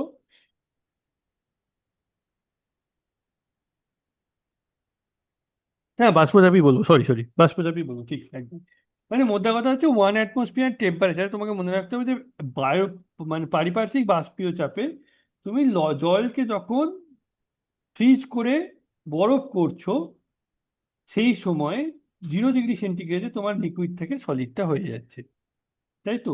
এখন ধরে নাও তোমার, তুমি যখন জলের মধ্যে নুন মিশিয়ে দিয়েছো, জলের মধ্যে যখনই নুন মিশিয়ে দিয়েছো, তাহলে জলের ওপরের বাষ্পচাপটা কি হবে? কমে কমে যাবে। যাবে। কারণ যদি কমে যায়, জলের উপরে বাষ্পচাপ যদি কমে যায়, তার মানে ধরে নাও সেটা 1 অ্যাটমসফিয়ার, ধরে নাও কেন 1 অ্যাটমসফিয়ারই তো আলটিমেটলি তোমার বরফটা হয়। এইভাবে ভাবো, আবার আমি মুছছি এখন, যে জল থেকে বরফ হয় আমার 1 অ্যাটমসফিয়ারে, খুব সহজ ভাবে। তবে বুঝতে সুবিধা হবে। মানে জল জল থেকে বরফ হচ্ছে 1 অ্যাটমসফিয়ারে, ধরে নাও 1 অ্যাটমসফিয়ারে হচ্ছে। এখন জল প্লাস নুন দিলাম, এগেন আমি ওই সেম লজিকেই যাচ্ছি। আমার তাহলে এই মুহূর্তে যেহেতু জল প্লাস নুন দিলাম, আমার এই মুহূর্তে তার মানে হয়েছে 0.94 অ্যাটমসফিয়ার, রাইট? তাহলে একে আমি যদি বরফ করতে চাই, তাহলে আমায় কি করতে হবে? তাই কি আমাকে ভেপার প্রেশারটাকে বাড়াতে হবে? হ্যাঁ ভেপার স্যার, প্রেশার, বাড়াইতে হবে। ভেপার প্রেশার যদি তোমাকে বাড়াতে হয়, তাহলে তাহলে তো তোমাকে টেম্পারেচার বাড়াতে হবে। তাহলে তুমি কি কি করে ওটাকে ফ্রিজ করবে, কি করে জমাবে? ভেপার প্রেশার বাড়ানোর একমাত্র একটাই লক্ষ্য, তোমাকে বেশি ওয়াটার মলিকিউল যেগুলো লিকুইড হিসেবে হিসেবে আছে সেটাকে তোমাকে গ্যাসে পরিণত করতে হবে। সেটা কি করে সম্ভব? শুধু তুমি যদি ও টেম্পারেচার বাড়াও। আচ্ছা আচ্ছা আচ্ছা। তাহলে উল্টো হয়ে যাচ্ছে তো। না না, উল্টো হয়ে যাচ্ছে, এখানে হ্যাঁ। একটা ট্রিক আছে, এইটাই আমি এই জন্য বললাম। এবার এখানে অ্যাকচুয়ালি আমরা পয়েন্টটাতে আসি, এটা অ্যাকচুয়ালি প্লটটাতে আসি, তাহলে বুঝতে সুবিধা হবে। হ্যাঁ, আচ্ছা, এইটা ওই যেটা আমি এলিভেশন অফ বয়লিং পয়েন্ট বললাম, সেটার যে প্লটটা তোমার তোমার এইরকম টাইপের একটা ব্যাপার, মানে মানে বলি ব্যাপারটা, সেটা হচ্ছে অ্যাকচুয়ালি তোমার কি হয়, ওই ট্রিপল পয়েন্টে যেটা দেখেছো, যে অ্যাকচুয়ালি ওই ওই প্লটটারই একটা পার্ট, ওই জন্য আমি বললাম যে তোমার এমনি অবস্থায় ধরো, এটা ধরো শুধু লিকুইড আছে, এমনি অবস্থায় এরকম ভাবেই যাওয়ার কথা ছিল। হ্যাঁ, যে তুমি যখন টেম্পারেচার কমাচ্ছ প্রেশারটা আর কমতে কমতে যাচ্ছে, যেটা আমি বললাম যে তোমার যত টেম্পারেচার কমাবে প্রেশার কমবে, যত টেম্পারেচার বাড়বে প্রেশার বাড়বে, এটা তো লজিক, কারণ বেশি মলিকিউলকে তুমি ওপরে তুলছো। এবার একটা পয়েন্টে এসে ও সলিড হয়ে যাচ্ছে, তাহলে ও এই এই লাইনটা ফলো করে করে যাবে না, রাইট? ও তখন এরকম হয়ে যাবে, এটা অন্য অন্য লাইনে চলে আসবে, রাইট? এই লাইনটাতে হয় কি, যেটা সেটা হচ্ছে, ধরে নাও এটা পিওর। এবার যখন তুমি কিছু মিক্স করছো তখন, তাহলে ওর যে প্রেশার, মানে ওর যে যেটা ছিল এরকম লাইন, এর লাইনটা হয়ে যাবে এই রকম, এইটা ঠিক উপর থেকে একটু নিচে। কারণ এটা কেন নিচে নামলো, কারণ ওর টোটাল ভেপার প্রেশারটা কমে যাচ্ছে। তার মানে একই টেম্পারেচারে, দেখো তুমি যদি দুটোর দেখো, তাহলে এর প্রেশার সবসময় বেশি, পিওরের প্রেশার জন্য সবসময় বেশি, এর থেকে কম। এটা ঠিক নেমে যাচ্ছে, জাস্ট একটু শিফট হয়ে নিচে নেমে গেল।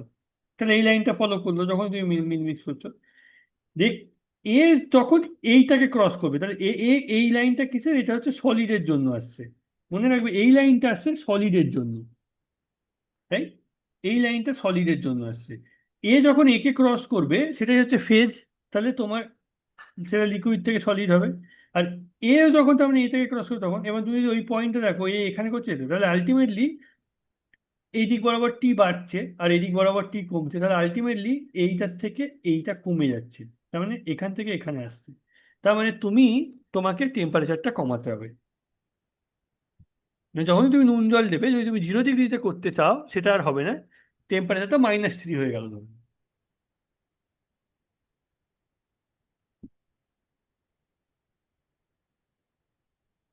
এর লজিকটা কি, তোমরা দেখতে পাও যে বরফ গলাতে সঙ্গে সঙ্গে নুন দেওয়া হয়, দিলেই সঙ্গে সঙ্গে জল হয়ে যায়। এই কারণটা কি, নুন দেওয়া হয় কেন? না ওই একটাই কারণ, যে নুন আর, মানে বরফের মধ্যে তো কি হয়, জল আর নুন একসাথে, মানে জল আর তোমার ইয়েটাও একটা ইকুইলিব্রিয়ামে থাকে, যখন তুমি নুন দিচ্ছ সঙ্গে কি সঙ্গে সঙ্গে সঙ্গে ওর কোনো কিছুই হবে না, আহ, ক্লাস হচ্ছে, কোনো কিছু দিবা না। আহ, তো সঙ্গে সঙ্গে যেটা হয় সেটা হচ্ছে ওর ইয়েটা নেমে যায়, তো সেই কারণে ওটা গলে জল হয়ে যায়। তো এটাই হচ্ছে মেন ব্যাপার। পরিষ্কার বোঝা গেল? তারপরে আমরা কি পেলাম, ভেপার প্রেশার কমে যায়, পরিষ্কার বুঝতে পারলাম। আচ্ছা, তোমার বয়েলিং পয়েন্ট বাড়াতে হবে, সেটা একটা বুঝতে পারলাম। আর হচ্ছে আমার যে ফ্রিজিং পয়েন্ট, বা যেটাকে আমরা বলি মানে এটা কি গলনাঙ্ক তো বলবো না, এটাকে কি বলা যায় ফ্রিজিং পয়েন্টকে, কঠিনাঙ্ক নাকি? হিমাঙ্ক। হিমাঙ্ক। হিমাঙ্ক, হ্যাঁ হিমাঙ্ক, সরি, হিমাঙ্ক। তাহলে হিমাঙ্ক তার মানে আমাকে কমাতে হবে, হিমাঙ্কটা কমে যাবে, পরিষ্কার বোঝা গেল? এই হচ্ছে হুম। Total total লজিকটা। এবার আমি তোমাদের একটা জিনিস জিজ্ঞেস করি। আচ্ছা বলো তো, এই যে লোকজন বলে যে যখন বিশেষ করে সবজি টবজি সেদ্ধ করা হয়, বা হ্যাঁ সবজি সিদ্ধ করা হয় বলো, আচ্ছা দুটো কোশ্চেন করবো, ঠিক আছে? কারণ এই দুটোই অ্যাকচুয়ালি তোমাদের হয়তো আসতে পারে। একটা হচ্ছে যে ধরো কোনো রান্না করার সময়, যখন সবজি টবজি সিদ্ধ করা হয় তখন জলের মধ্যে আমরা কি বলি যে নুন দাও, বা যে কোনো তরকারিতেই নুন দেওয়া হয়। তার কারণটা কি? মানে তাড়াতাড়ি সিদ্ধ হওয়ার জন্য স্যার। হ্যাঁ, কেন আহ, তাড়াতাড়ি তাড়াতাড়ি তাহলে কিনা তাদের বলতে পারবো না, বাট কেন করা হয় এটা? তাড়াতাড়িটা স্যার হচ্ছে জলটা প্রেসার অনেক করে। অনেক এর বেশি ডিগ্রিতে গলনাঙ্কটা ফুটবে। গলনাঙ্কটা কমে যায়। স্যার জলের আবার স্ফুটনাঙ্কটা আমি বেড়ে আবার যায়। গণনা কি করে দেবো? জলের স্যার জলের স্ফুটনাঙ্কটা বেড়ে যায়। স্ফুটনাঙ্কটা বেড়ে যায়, আমি বলতে চাইছি কারণ যে জলটা যখন অনেক বেশি রান্না ডিগ্রিতে করছো থাকে। তখন তো তোমার গলনাঙ্ক কি করে আসছে? তখন তো তুমি ইয়ে করছো, স্ফুটনাঙ্ক। স্ফুটনাঙ্ক হ্যাঁ, ধরো আমি বলতে চাইছি আমরা জানি যে, দেখো এই লজিকটা এভাবে ভাবো, আমরা জানি যে জলের স্ফুটনাঙ্ক কত। ধরো এমপি লিখছি। আহ, না, এমপি কি করে মেল্টিং পয়েন্ট তো নয়, এটা এলিভেশন পয়েন্ট, যেটা যাই হোক anyway, জলের স্ফুটনাঙ্ক আমরা জানি হচ্ছে 100 ডিগ্রি সেন্টিগ্রেড, রাইট? এবার ধরো আমি এমন একটা দ্রব্য নিলাম, ধরে নাও পুঁই শাক নিয়েছি। হ্যাঁ, আমার ফেভারিট সেই জন্যই বললাম। তো পুঁই শাক ধরো 80 ডিগ্রিতে সেন্টিগ্রেড সিদ্ধ হয়। আমার কিছু ম্যাটারই করে না, আমি সবজি জলের মধ্যে নুন দিই না দিই কিচ্ছু ম্যাটার করে না। আমি পুঁই শাকটাকে 80 জলের মধ্যেই দিয়ে সিদ্ধ করতে পারবো। ওকে, এইটা একটা কনসেপ্ট। এইবার যেটা ম্যাক্সিমাম ক্ষেত্রে হয় এবং যে কারণে নুনটা লাগে, ধরে নাও আমি আলু দিয়েছি জলে। জল আর আলু, আলু ধরো সিদ্ধ করতে আমার টেম্পারেচারটা দরকার, আলু সিদ্ধ করার জন্য আমার 120 ডিগ্রি। তাহলে জল তো কোনোদিনই 120 ডিগ্রিতে যাবে না, শুধু জল যাবে কি? কখনো যাবে না। এইবার জলের মধ্যে আমি নুন বেশি বেশি করে মেশাচ্ছি, বেশি করে মেশালাম, কারণ ওটা তো কলিগেটিভ প্রপার্টি, ওর উপর ডিপেন্ড করছে তুমি কতগুলো মেশাচ্ছ, কতটা মেশাচ্ছ, কতগুলো অ্যামাউন্টে দিচ্ছ। আমার লক্ষ্য যে জল আর নুনটাকে এমন ভাবে দেবো যেন ওর জলটা ফুটতেই 120 ডিগ্রি কি 140 ডিগ্রি 30 ডিগ্রি লাগে, তাহলে আমার আলুটা খুব সহজেই সিদ্ধ হয়ে যাবে। এটা হচ্ছে লজিক, বোঝা গেল? এইবার থার্ড যে পয়েন্ট আমি তোমাদেরকে, সেকেন্ড যে পয়েন্ট আমি তোমাদেরকে বলি, সেটা হচ্ছে ধরো আমরা বলি যে স্যার এই যে লবণ দেওয়ার পরে স্ফুটনাঙ্কটা কি বাড়লো না কমলো, এটা তো কনসেপ্টে ক্লিয়ার হলো না। কনসেপ্টটা বেড়ে গেল না? তুমি কি হ্যাঁ। বুঝতে, জলের স্ফুটনাঙ্ক 100 ডিগ্রি হলে নুন জলের স্ফুটনাঙ্ক হওয়ার কত হওয়ার কথা বলো আমাকে? 100 থেকে তো বেশি বেশি, হ্যাঁ, স্ফুটনাঙ্কটা বেড়ে যায়। বেড়ে যাচ্ছে না। আমি জলের মধ্যে নুন দিয়ে আমার স্ফুটনাঙ্কটাকে বাড়ানোর চেষ্টা করছি যাতে জলের টেম্পারেচারটা 100-র উপরে চলে যায়, এবং যে বস্তুগুলো সিদ্ধ হতে 100-র উপরে টেম্পারেচার দরকার হয় যাতে করে তারা ওই টেম্পারেচারে সিদ্ধ হতে পারে। বোঝা গেল? হুম। এইটা হচ্ছে ব্যাপার। তার মানে দেখো, হচ্ছে আমি যে তুমি মানে তুমি যত নুন দেবে, কারণ কলিগেটিভ প্রপার্টি মানে কি, জলে সলিউটের পরিমাণের ওপর তোমার স্ফুটনাঙ্ক বাড়া কমা বা গলনাঙ্ক কমাটা ডিপেন্ড করছে। তাই তুমি যত নুন দেবে তত তোমার স্ফুটনাঙ্ক বাড়বে, তাই তো তত তোমাকে বেশি ফোটাতে হবে, মানে তত বেশি টেম্পারেচার হাই করতে হবে ফোটানোর জন্য। এটাই। তাহলে স্যার এই যে আমি যেখানে পুঁই শাক নিলাম, পুঁই শাকের এই যে এটা হচ্ছে 80 ডিগ্রি সেলসিয়াস টেম্পারেচার প্রয়োজন, তো ওটা তো তাহলে আরো তো আগে মানে তার আগে গলে যাবে। হ্যাঁ, অবশ্যই ওইটাই তো, হুম। মানে ওইটাই মুদ্রা হচ্ছে আমরা মানে যে লবণটা দিচ্ছি সেটাকে তাড়াতাড়ি সিদ্ধ করার জন্য। একদম। তাড়াতাড়ি নয়। তাহলে তো মানে 80 ডিগ্রিতে বল। তো তারও অনেক আগে সিদ্ধ হয়ে যাবে, ওর 80 ডিগ্রি পৌঁছানোর আগে এটা তো। না না, ধরে নাও। আচ্ছা, তাহলে কিরম ভাবে বলবো ব্যাপারটা? হুম, আচ্ছা ধরো ধরো আমি আমি বলতে চাইছি এইভাবে, ধরে নাও মোম, যদি হয় না, ধরে নাও মোমটা, আমি কথায় বলছি, বা ধরো ধরো বা, মোম বললেও হবে না, তো এমন কিছু কোন একটা সলিড, ধরে নাও সলিড একটা, বা আচ্ছা, ধরো জলের মধ্যে আমি এমন একটা দ্রব্য মিশিয়েছি, ধরো এখানে দ্রব্যটা আছে, যেটা কালো থেকে, ধরে নাও কালো থেকে লাল হয়ে যাবে যখন 120 ডিগ্রি টেম্পারেচারে পৌঁছাবে। এবার শুধু, বা ধরো জলটাই কালো থেকে লাল হবে এখানে ধরো শুধু যদি জলটাকে আমি ধরো কালো থেকে লাল করতে চাই, আমি কি কখনোই করতে পারবো? পারবো না, রাইট?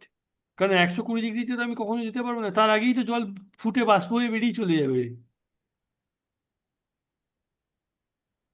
তুমি তো 120 ডিগ্রি জীবনেও যেতে পারবে না, তার আগেই তো সবাই বাষ্প হয়ে চলে যাচ্ছে, রাইট? হুম। এইবার 120 ডিগ্রি আমাকে যখন যেতে হবে, তার মানে আমাকে সামহাও জলের মধ্যে কিছু এমন একটা মেশাতে হবে যাতে জল 120 ডিগ্রিতে ফুটতে পারে। সেটা কি? সেটা নুন। এটাই বলছি। বা যে কোনো জিনিস, নুন নয়, মানে যে কোনো জিনিস তুমি একটা মেশালে, এটাই তো হচ্ছে। অখণ্ডব্য। এটা হচ্ছে ব্যাপার। এইবার তাহলে এটা হলো। আচ্ছা, এবার যে সেকেন্ড কোশ্চেন আমি যেটা জিজ্ঞেস করতে চাইছিলাম, সেটা হচ্ছে আমরা বলি যে পাহাড়ে, মানে কনসেপ্ট গুলো ভাবা পাহাড়ে আমরা বলি যে জল তাড়াতাড়ি ফুটবে না জল কম তাড়াতাড়ি ফুটবে, বলো? দেরিতে ফুটবে স্যার, কম তাড়াতাড়ি ফুটবে। পাহাড়ে দেরিতে ফুটে স্যার। দেরিতে ফুটবে। কেন দেরিতে কেন ফুটবে? সেখানে তো বাষ্প চাপটা অনেক কম আচ্ছা আচ্ছা, থাকে। বলাটা ভুল হচ্ছে ব্যাপারটা। পাহাড়ে জল কম টেম্পারেচারে ফুটবে না বেশি টেম্পারেচারে ফুটবে, এটা বলাটা কোশ্চেন। দেরি দেরি। কম স্যার টেম্পারেচারে কম ফুটবে। টেম্পারেচারে ফুটবে। কেন? সেখানে স্যার কারণ হচ্ছে যে অ্যাটমসফিয়ার প্রেসারটা কম আছে স্যার। একদম। পাহাড়ে তার মানে ধরে নাও অ্যাটমসফিয়ারিক প্রেসার হচ্ছে 0.9। তাহলে জলকে 0.9-এ পৌঁছাতে গেলে যে টেম্পারেচারটা লাগবে সেই টেম্পারেচারে জল ফুটবে। তার মানে 94 ডিগ্রি সেন্টিগ্রেডে ধরো ওই টেম্পারেচারে পৌঁছে, ওই 94 ডিগ্রি সেন্টিগ্রেড টেম্পারেচারে ধরো ওই অ্যাটমসফিয়ারিক প্রেসারে পৌঁছে আছে, সেখানে ফুটতে শুরু করবে।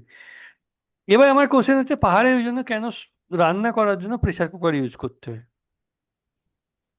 আরে ভাবার চেষ্টা কর কারণ না। স্যার আরে, হুম, কারণ স্যার না হলে তো এটা যদি 80 ডিগ্রিতে জল ফুটে যায় হুম, তাহলে সেক্ষেত্রে তো কোনো জিনিস সেদ্ধই হবে না। এক্স্যাক্টলি, এক্স্যাক্টলি এটাই। এবার প্রেসার কুকারের কনসেপ্ট হচ্ছে প্রেসার কুকারে কেন তাহলে সিদ্ধ হবে আমাকে বলো? কারণ ওখানে স্যার জোর দিয়ে বাষ্পচাপটাকে ভেতরের বাষ্পচাপটাকে বাড়ানো হচ্ছে। হুম। মানে তার ফলে কি হচ্ছে উপরে স্যার ওই যে ভাল্বটা থাকে, ভাল্বটার ফলে স্যার ওই বাষ্পটা বেরোতে পারে না। ওখানে স্যার প্রেসারটা বেশি পড়ে, তার ফলে কি ওই বাষ্পচাপটা অনেক বেশি বেড়ে যায়। সেক্ষেত্রে ওই জন্য স্যার জলটা অনেক বেশি দেরিতে ফোটে। ভেতরে বাষ্পচাপটা বেড়ে গেলে স্যার মানে ফুটতে দেরি হবে জলটা। হুম।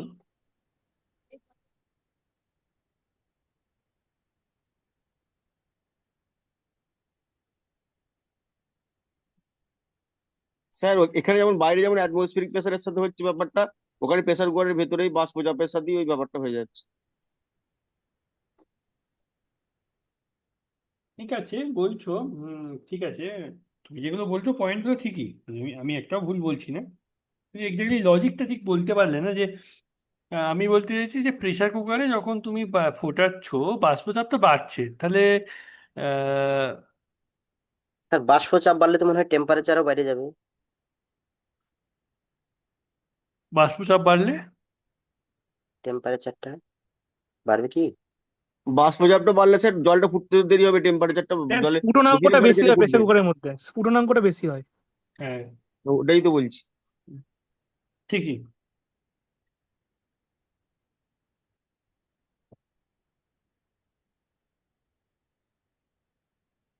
হুম। এইবার আসছি আমরা আর একটা পয়েন্টে। এটা হচ্ছে আচ্ছা, এলিভেশন হলো, এটা হলো পারফেক্ট। এটা বুঝতে কারোর কোনো অসুবিধা আছে বলো? কারণ আমি এক্স্যাক্টলি যেটা আমি বললাম যে পিওর সলভেন্টের ক্ষেত্রে তোমার যে একটা স্টেম ইয়েতে একটা পেজ থাকবে, মানে ওপরেরটা হবে। আর উইথ উইথ যখন তুমি কিছু দাও, মানে কোনো কিছু মিক্স যখন করছো, আলটিমেটলি তোমার যেটা হওয়ার কথা সেটা হচ্ছে যে তোমার ওই ধরে নাও পিওর সলভেন্টে এখানে যদি 1 অ্যাটমসফিয়ারে পৌঁছায়, তো এটা অবশ্যই তার থেকে কম হবে, সেই জন্য প্রেশারটা কম হবে। তার কারণ হচ্ছে তুমি এটা এইটাতে তুমি কিছু মিশিয়েছো। এই লাইনটা সবসময় নিচ দিয়ে যাবে। এগুলো একটু মনে, এই লাইনগুলো একটু মনে রাখবে। হয়তো কোশ্চেনে আসবে না, বাট অ্যাটলিস্ট তোমার চতুর্থ ফান্ডামেন্টালটা ক্লিয়ার লাগবে। এবার আমি আসছি অসমোটিক প্রেশার, যেটা আমি অ্যাকচুয়ালি প্রথমেই ব্যাখ্যা করে দিলাম, রাইট? অসমোটিক প্রেশার জিনিসটা কি? এটা হচ্ছে ওই বললাম যে ধরো 1 আর 2 দুটো আলাদা আলাদা হয়েছে, যেটা এক্স্যাক্টলি বললাম যে একটাই ধরে নাও লঘু আছে, একটাই ঘন আছে। আমাদের মেন গোল হচ্ছে যে দুটোকে সেম কনসেন্ট্রেশনে পৌঁছানো, মেন গোল। এটার দিকে সবাই কাজ করে, সে ব্যাপনও তাই কাজ করে, অভিশ্রবণও তাই কাজ করে, কিন্তু দুটো দুটো অন্যভাবে কাজ করে। এখানে হচ্ছে লঘু থেকে ঘনর দিকে সলভেন্ট, বা যেটাকে তোমাকে যার মধ্যে মিডিয়ামটা যার মধ্যে তুমি মেশাচ্ছ সে আসে, রাইট? মানে ধরে নাও এখানে যদি ধরো তোমার কনসেন্ট্রেশনটা যদি এখানে বেশি হতো C1 আর এখানে ধরো C2, যদি C1টা বেশি হতো তাহলে এখান থেকে সলভেন্টটা C2-র দিকে আসতো, তাই এইভাবে আসতো। এইবার তুমি এইটা তোমার উপরে ধরো পিস্টনটা আছে, তুমি এইটার উপরে যে প্রেশারটা অ্যাপ্লাই করবে এই পিস্টনটা দিয়ে, যে প্রেশারটা অ্যাপ্লাই করলে ধরো তার মানে এ তো অ্যাকচুয়ালি এদিক থেকে এদিকে আসার চেষ্টা করছে, বুঝতেই পারছো। তাহলে এবার এর উপরে তুমি যে প্রেশারটা অ্যাপ্লাই করলে এই আশাটাকে বাধা দিতে পারবে সেটাকে বলা হয় অসমোটিক প্রেশার। অসমোটিক প্রেশারকে লেখা হয় পাই হিসেবে, পাই, নর্মাল পাই। স্যার আরেকবার স্যার প্লিজ। হ্যাঁ, মানে ধরে নাও এখান থেকে কনসেন্ট্রেশন হচ্ছে C1, এটার কনসেন্ট্রেশন হচ্ছে C2, রাইট? আমি ধরলাম যে C1 এর কনসেন্ট্রেশন বেশি C2-র থেকে। তাহলে সি এখান থেকে সলভেন্ট, মানে এটা ধরো চিনি জল আছে, মোদ্দা কথা এটা ধরো চিনি আর জল, সহজ ভাষায় বলতে গেলে চিনি জল আর এটাই জল।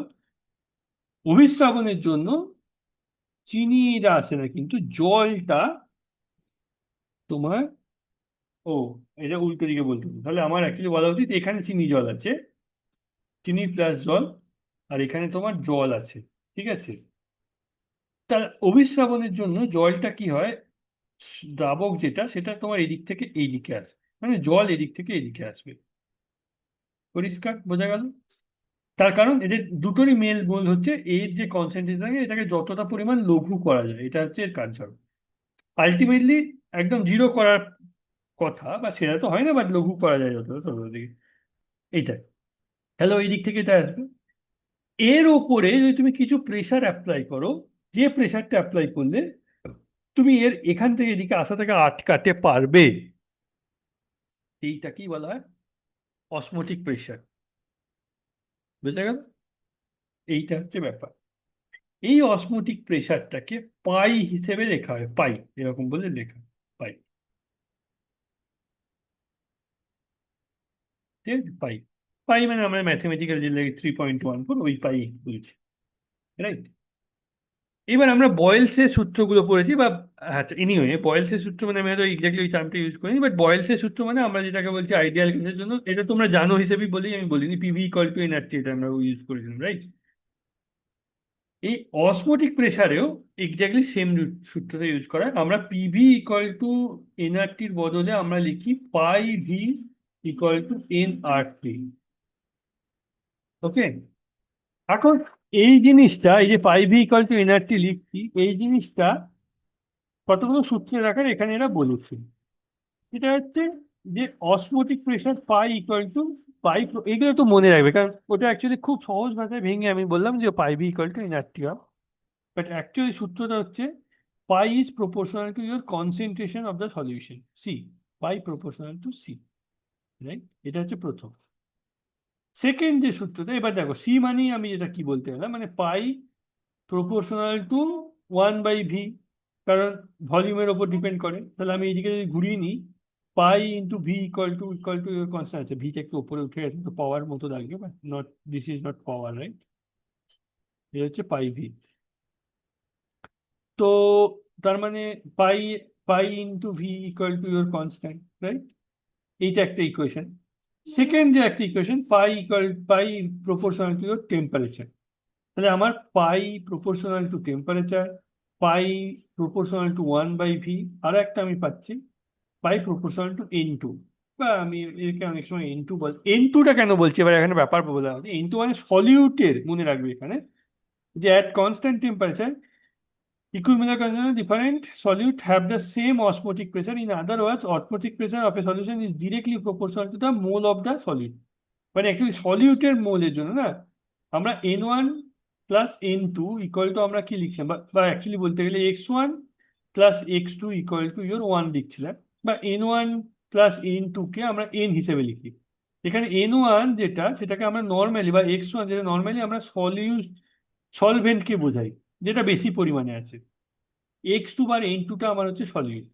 তাহলে পাইটা নর্মালি ওটাকে খুব ক্লিয়ারলি বলতে হবে এন, যেটা আমি বললাম আগে প্রথমে বলেছিলাম, তো এন এর বদলে আমি বলবো N2 মানে যেটা আমরা নাম্বার অফ মিশাচ্ছি মোল নাকি, অফ দ্য সলিউট। হ্যাঁ হ্যাঁ, যেটা আমরা মিশাচ্ছি তার ইয়েটা। এক্স্যাক্টলি, যেটা আমরা মেশাচ্ছি সেটার মোলটা, তাহলে পাই প্রপোর্শনাল টু N2, এক্স্যাক্টলি। তাহলে এবার আমি যদি সবগুলোকে ইয়ে করি, তাহলে আমরা তো এইটাই পাচ্ছি, pi proportional to N two V two.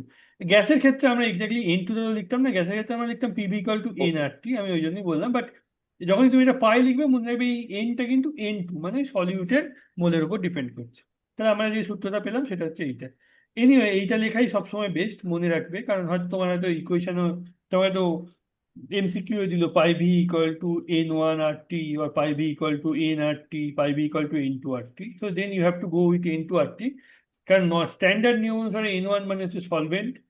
N যখন বলবে তখন তোমাকে বুঝতে হবে N one plus N two, আর এন টু মানে হচ্ছে গিয়ে তোমার শুধু সলিউট, রাইট? ও, এটা মনে রাখতে হবে। এইবার এখানে একটা ইম্পর্টেন্ট, তাহলে এটা আমরা বুঝে গেলাম, এটা একটা ইয়ে।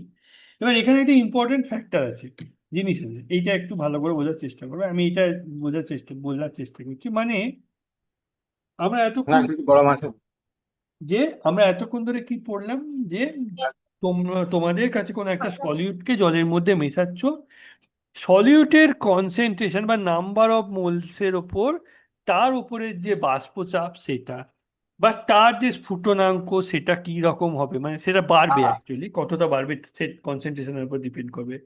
তার যে হিমাঙ্ক সেটা কতটা কমবে তার তার উপর ডিপেন্ড করবে, সবটা ওই বাষ্প প্রেশারের সঙ্গে কি হলো এইবার ধরো আমি যেটা তোমাকে বলছি, পুলিশ একটু ক্লাস করছি পরে যে কতগুলো পার্টিকেল আছে তার উপর, এবং এটা কলিগেটিভ প্রপার্টি, মানে বুঝতেই পারছো যে কতগুলো পার্টিকেল আছে তার উপর।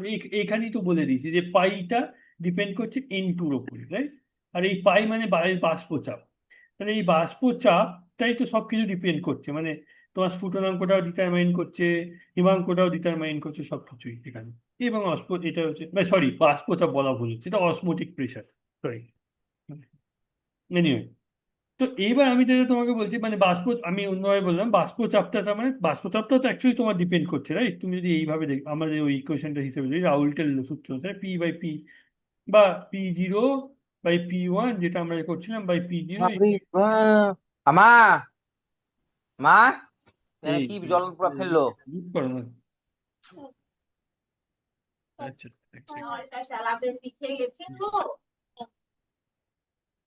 কতবার বলতে হয় আমাকে? ঠিক আছে।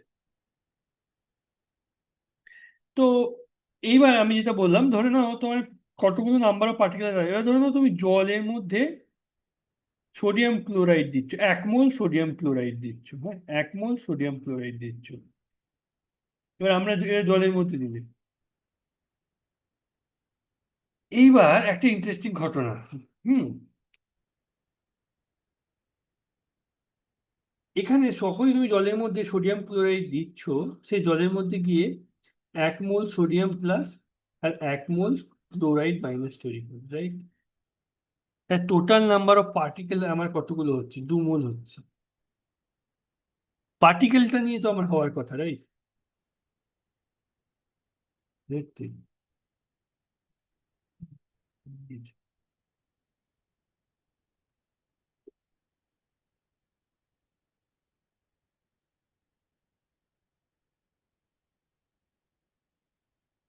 তো পার্টিকেলটা নিয়ে হওয়ার কথা, বোঝা গেল? তার মানে স্যার দুই দুই মোল হলো যেটা বুঝলাম না স্যার।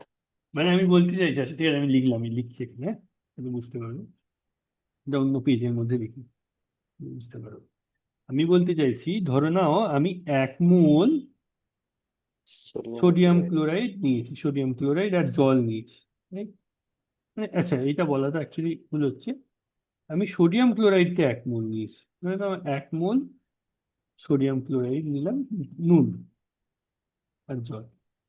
তোমরা জানো সোডিয়াম ক্লোরাইড কি করবে, জলে গিয়েই Na প্লাস আর Cl মাইনাস করতে হবে। তাহলে যদি তুমি এটা 1 মোল নাও, 1 মোল নাও, তাহলে কতগুলো সোডিয়াম তৈরি হবে? 1 মোল। 1 মোল। আর এইটা কতগুলো তৈরি হবে? এটা ওটা 1 মোল তৈরি হবে। তাহলে আলটিমেটলি 2 মোল হয়ে যাচ্ছে না? 2 মোল পার্টিকেল তো হচ্ছে। আমি কলিগেটিভ প্রপার্টিটা প্রথমেই পড়েছিলাম যে কতগুলো পার্টিকেল আছে তার উপর ডিপেন্ড করছে,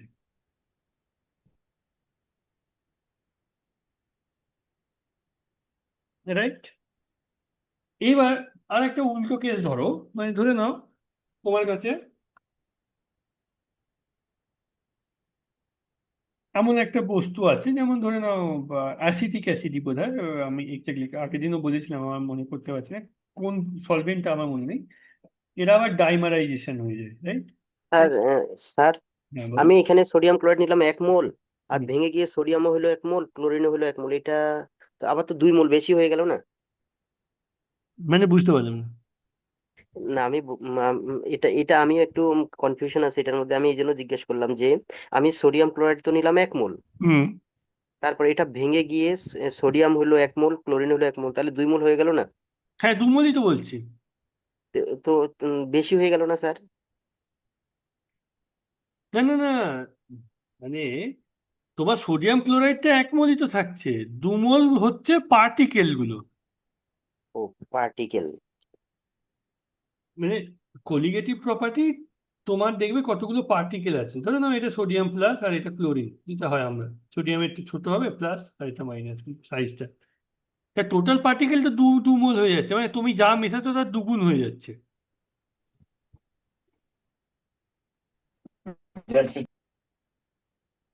বোঝা গেছে? এইটাই ম্যাক্সিমাম ক্ষেত্রে হয়। এক্স্যাক্টলি। ধরো এমন কোনো মলিকুল সেটা হয়তো ডাইমারাইজেশন হয়ে গেল, বোঝা গেল?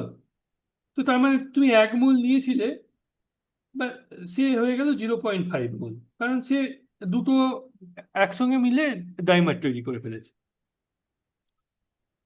তো এই ক্ষেত্রে আমরা যেটা মেশাচ্ছি সেইটা দিয়ে যদি আমরা হিসেব করার চেষ্টা করি, বা সেইটা দিয়ে আমরা যদি পাই এন আর পাই ভি এন আর টি এর কোনো অঙ্ক করার চেষ্টা করি, অসমোটিক প্রেসার বের করার চেষ্টা করি, বা ভলিউম বের করার চেষ্টা করি, তাহলে আমাদের জিনিসগুলো ভুল হয়ে যাবে, বা যাই করতে যাই আমাদের জিনিসগুলো পুরো ভুল হয়ে যাবে, রাইট? কারণ কি, আলটিমেটলি পার্টিকেল সংখ্যাটা চেঞ্জ হয়ে যাচ্ছে। সেইখানেই একটা কনসেপ্ট আছে যেটাকে আমি বলছি ভ্যান্টক ফ্যাক্টর, বা অনেকে এটাকে আই বলে। এই আই জিনিসটা কি? আই জিনিসটা সেটা হচ্ছে যে observed value of the colligative property, মানে এখন তুমি মেশানোর পর তুমি কলিগেটিভ প্রপার্টির কি ভ্যালু দেখছো, মানে তোমার আলটিমেটলি 1 থেকে 2 মোল হয়ে যাওয়ার পর তুমি অ্যাকচুয়াল কি এক্সপেরিমেন্টে ভ্যালুটা পাচ্ছ, এইটা divided by your theoretical value, মানে যেটা অ্যাকচুয়ালি 1 মোলের জন্য হওয়ার কথা ছিল, সেটা তুমি ক্যালকুলেট করলে পাই ভি এনআরটি ধরে নাও, এনটাকে 1 ধরে তুমি অসমোটিক প্রেসার ক্যালকুলেট করলে, আর অবজার্ভ তুমি যেটা দেখলে সেই দুটোকে বাই করলে, ধরো এটা অবজার্ভ দেখছো আর তুমি ক্যালকুলেট করেছো থিওরি দিয়ে, সেটা হচ্ছে ওই 1 ধরে নিয়ে যেটা দেখছো সেইটাকে বলছে আই। আর যেহেতু এই পুরো জিনিসটাই নাম্বার অফ মোল চেঞ্জের জন্য হয়ে যাচ্ছে, এবং আমরা কি জানি যে মানে নাম্বার অফ মোল যার যত বেশি হবে, মানে নাম্বার অফ মোলের চেঞ্জের জন্য যেহেতু তোমার হচ্ছে, সেহেতু এটাকে অন্য আর একটা ভাবে বলা যায়, বা সরি ওটা বলবো না, মানে নাম্বার অফ মোলার মাস যত বাড়বে তার সঙ্গে ইরিভার্সেবল হবে। মোলার মাস বাড়া মানে কি, মোলার মাস কখন বাড়বে, যখন তোমার ডাইমারাইজেশন হবে বা অ্যাসোসিয়েশন হবে, রাইট? মানে একটা মলিকিউলের যা মাস সেটা তার থেকে বেড়ে যাবে, সেটা কখন হবে, সেটা আলটিমেটলি যখন তোমার ডাইমারাইজেশন হবে। তো সেই জন্য এটাকে উল্টো লেখা হয়, যখন তুমি এটা করবে, এটা ইনভার্স যখন হয়ে যাচ্ছে এইটার সাথে, তখন তুমি এটাকে, ডাইমারাইজেশন মানে কি স্যার? ডাইমারাইজেশন মানে হচ্ছে কি সংযুক্তিকরণ? যুক্ত হওয়া? সংযুক্তিকরণ, বা দুটো মলিকিউল। আমরা ভেঙে যাওয়া? পলিমারাইজেশন মানে কি বলেছিলাম, যে অনেকগুলো মলিকিউল, যখন ইথিলিন ধরো, আমরা ইথিলিনের ক্ষেত্রে যখন পড়েছিলাম যে C2H2, এরা পলিথিলিন যেটা করে, মানে এরা হচ্ছে তোমার ধরে নাও বারবার সবাই সি সি সি সি এরকম করে যুক্ত করে একটা ইথিলিন। ইথিলিন মানে কি, শুধু তো তোমার CH2 এইটা থাকার কথা, রাইট? তো এইটা যদি হুম, পরপর যুক্ত হয়ে যেটা তৈরি করবে সেটা হচ্ছে পলিথিলিন। পলি। হুম। তো যদি শুধু দুটো যুক্ত হতো তাহলে তুমি বলতে ডাইথিলিন। ডাইমারাইজেশন মানে হচ্ছে যে কোনো মলিকিউলের একটা আর আরেকটার সঙ্গে যুক্ত হয়ে যেটা তৈরি করবে সেটা হচ্ছে কি ডাইমারাইজেশন। 3টে হলে ট্রাই, আর বেশি হলে পলি। পলিমারাইজ। এটা তো এইটাকে ওই জন্য এটা, তার মানে মধ্যে কথা সেটার উপর ফোকাস করো, বা এইটা অ্যাকচুয়ালি মনে রাখবে, এটা হচ্ছে ইনভার্সলি প্রপোর্শনাল মনে রাখবে, এটা হচ্ছে অবজার্ভড আর থিওরিটিক্যাল বাই করা হয়, বাট এটা এখানে অ্যাকচুয়ালি ব্যাপারটা বুঝতে পারছো তো, কারণ যার মলিকিউলার মাস বাড়বে তার মানে সে যুক্ত হয়ে, দুটো মলিকিউল যুক্ত হয়ে আলটিমেটলি একটায় পরিণত হচ্ছে, তার মানে মলিকিউলার মাস যদি বাড়ে, তার মানে তোমার আলটিমেটলি কলিগেটিভ প্রপার্টিটা তুমি যা এক্সপেক্ট করছো তার থেকে কম হবে। কেন? না, নাম্বার অফ মলিকিউলস তো আলটিমেটলি কমে যাচ্ছে, অনেকগুলো মলিকিউল একসঙ্গে যুক্ত হয়ে একটা মলিকিউল তৈরি করছে। হুম, এইটা হচ্ছে ব্যাপার, বোঝা গেল? এইটাকে বলে ভ্যান কিন্তু টু ভাইব্রেট। এবার একটা আমরা অঙ্ক করার চেষ্টা, হ্যাঁ বল, কি আঁকার চ্যাপ্টারটা একটু কঠিন লাগতেছে কেন স্যার? এই চ্যাপ্টারটা অ্যাকচুয়ালি ওই জন্যই আমি এটাতে একটা দিন পুরো সময় দিতে চাই। আমি জানতাম যে এই জিনিসটা একটু কঠিন, বাকিগুলো তোমাদের অতটা কঠিন লাগা কথা। এই দেখো, আমি এখান থেকে কিছু কোশ্চেন দেবো, প্র্যাকটিস করবে, খুব কঠিন নয়, বাট হ্যাঁ কনসেপ্ট গুলো একটু কঠিন, আমি এটা বলবো। ওই জন্য আমি আমি বললাম না চ্যাপ্টারটা ছোট, কিন্তু আলটিমেটলি কনসেপ্ট গুলো একটু কঠিন আছে। মানে এই যে ধরো ফ্রিজিং পয়েন্ট, আলটিমেটলি তুমি কেন কমাচ্ছ সেটা তুমি ওই যতক্ষণ না প্লটটা দেখছো বুঝতে পারবে না, রাইট? মানে না হলে ভাববে কি যে আচ্ছা টেম্পারেচারটা বাড়াতে হবে, কিন্তু যদি তুমি ভেবে রাখো টেম্পারেচারটা বাড়ালে তো আলটিমেটলি তোমার কোনোদিনই মানে জমবে না, রাইট? আমাদের জমতে হবে। একটু শক্ত আছে আর কনসেপ্ট আমি বলবো না, মানে এই কিছু অঙ্ক প্র্যাকটিস করলেই হবে। এবার আমি এখানে একটা, আমি অনেক অঙ্ক দেবো, তার মধ্যে এখানে একটা অঙ্ক দিচ্ছি, সেটা তুমি আচ্ছা এটার উপর আমরা একটা যে যে ইয়েটা করবো না, মানে আমরা তোমরা নিজেরা ট্রাই করবে, অনেকেরই যে ম্যাক্সিমাম লোকজনেরই আশা করছি প্রবলেম থাকবে, তো আমরা অ্যাকচুয়ালি কিছু এমসিকিউ নিজেরা এটা সলভ করে নেবো, ঠিক আছে? এই চ্যাপ্টার, আচ্ছা, ঠিক আছে স্যার। এটা আমার মক টেস্ট 2 এর ক্ষেত্রে করেছিলাম হাতের উপর। মানে এক দুটো ক্লাস আমাদেরকে এরকম রাখতেই হবে যাতে কনসেপ্টটা ক্লিয়ার হয়, কিছু করার তো নেই এটাতে। হ্যাঁ, এবার এই পয়েন্টটা বলছি এক্সাম্পল, যে এখানে আমি বলছি যে 1.8 কেজি, 1.65 × 10⁻³ কেজি, মানে এটা actually 1.6 gram, right? Anyway, so 1.6 gram of acetic acid when dissolved in a 0.8 gram of benzene, অর্থাৎ বেঞ্জিনের ক্ষেত্রে হয়, হ্যাঁ বেঞ্জিনের ক্ষেত্রে ডাইমারাইজেশনটা হয়, অ্যাকচুয়ালি আমি ভুলে গেছিলাম সলভেন্টটা। Increase the boiling point by 0.36 K, তার মানে বলতে চাইছে যে যখন তুমি এত গ্রাম অ্যাসিটিক অ্যাসিড, মানে আলটিমেটলি সহজ কথা হচ্ছে যে আমি যদি এরকম করে লিখেছি, বা তার আগে জাস্ট আমি বোঝার চেষ্টা করি যে আমরা করছি হচ্ছে লিখি না, 1.65 গ্রাম অফ অ্যাসিটিক অ্যাসিড, আমি সংকেতটাই লিখছি CH3COOH, যাতে তোমরা আরো বেশি সংকেতের সঙ্গে অভ্যস্ত হয়ে যাও। এটাতে মেশাচ্ছি বেঞ্জিনের সঙ্গে, বেঞ্জিনটা আমি এরকমই লিখলাম, কারণ ওটা নিয়ে আমার তো অত চাপের কিছু নেই, এটা আমার সলভেন্ট। শুধু বেঞ্জিনের, যদি আমি, আচ্ছা শুধু বেঞ্জিনের ধরে নাও আমি এটা লিখি টি অফ পিওর বেঞ্জিনের, আমি যদি বি লিখি টি অফ পিওর বেঞ্জিনের, আমার যা হতো, ধরে নাও আমার হওয়ার কথা ছিল এক্স, এখন টি প্রাইম লিখছি অফ বেঞ্জিন, টি প্রাইমটা কি না, এইটা মেশানোর পর এখন আমার হয়েছে এক্স ড্যাশ, যেটা দেখা গেছে যে টি প্রাইম বেঞ্জিন মাইনাস টিপি অফ বেঞ্জিন যদি আমি করি, এই যে ভ্যালুটা হওয়ার কথা সেটা হচ্ছে 0.36 কেলভিন, এইটা তোমাদেরকে বলে দিয়েছে, এখান থেকে এইটা মানেটা হচ্ছে এইটা, okay? Increase boiling point by 0.36 kelvin, okay? মানে বেঞ্জিনটা যেটা ফোটার কথা ছিল ওটা মেশানোর জন্য বেশি টেম্পারেচারে ফুটছে, যেটা আমরা সবাই জানি, এটাই হচ্ছে খুব সিম্পল ব্যাপার।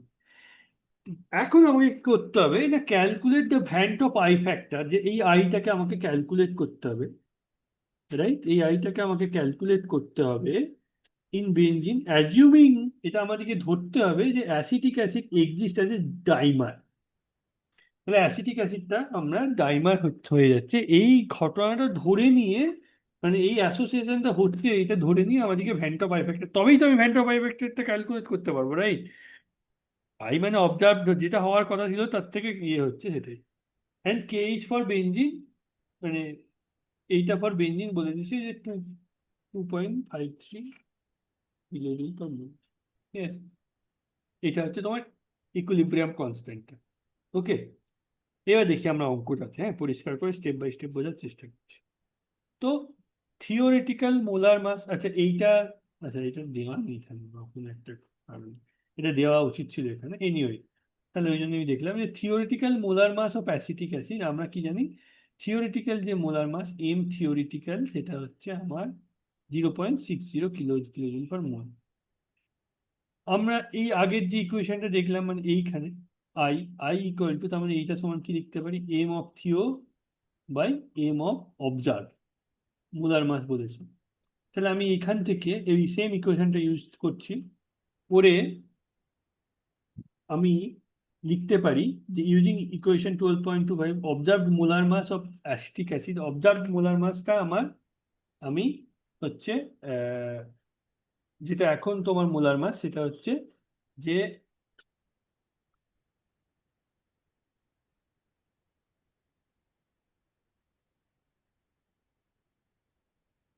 যেখানে এটা স্টেপটা বাদ আছে। অ্যাকচুয়ালি ব্যাপারটা হয়েছে কি, মানে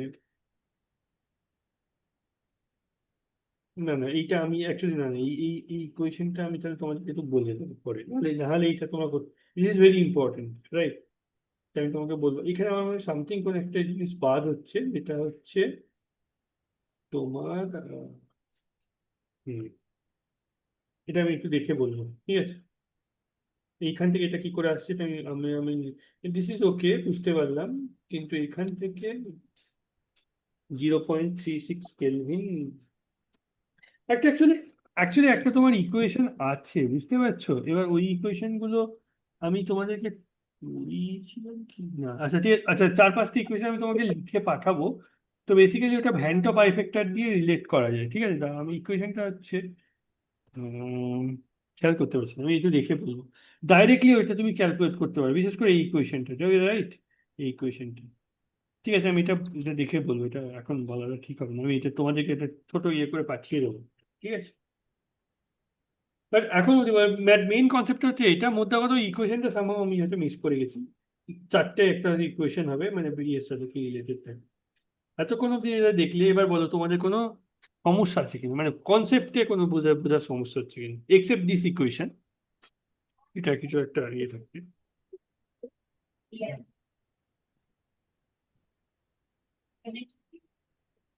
কারণ কিছু বা কোনো যত এতক্ষণ অব্দি এতগুলো অব্দি যা চ্যাপ্টার আমরা পড়ে এসেছিলাম সেই রিলেটেড কোনো যদি কোয়েশ্চেন থাকে আমাকে বলতে পারো। স্যার মানে হচ্ছে এই যে এর আগের দিন যে পড়লাম না, হুম হুম। ওই যে আরএমএস ভেলোসিটি, তারপরে হচ্ছে মোস্ট প্রবাবল ভেলোসিটি, ওইখানে যে 3টা ইকুয়েশন আছে, হ্যাঁ হ্যাঁ এক্স্যাক্টলি হ্যাঁ। হুম। হ্যাঁ, ওইখানে আরএমএস আরএমএস আরএমএস ভেলোসিটি 2বার লেখা আছে, ওইটা ওই জিনিসটা বুঝলাম না, ওই এটা যদি একটু বের করে দেখাই দেন।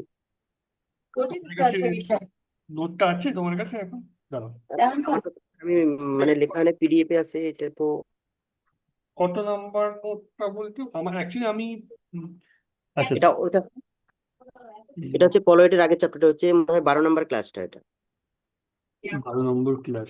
অ্যাকচুয়ালি আমি আমার এইগুলো নামগুলো একটু অন্য দেওয়া আছে, ওই জন্য একটু বুঝতে দেখে দেখছি এক সেকেন্ড।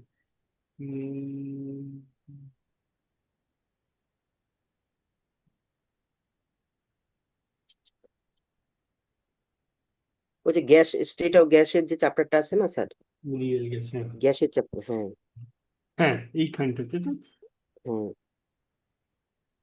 correct বলছি।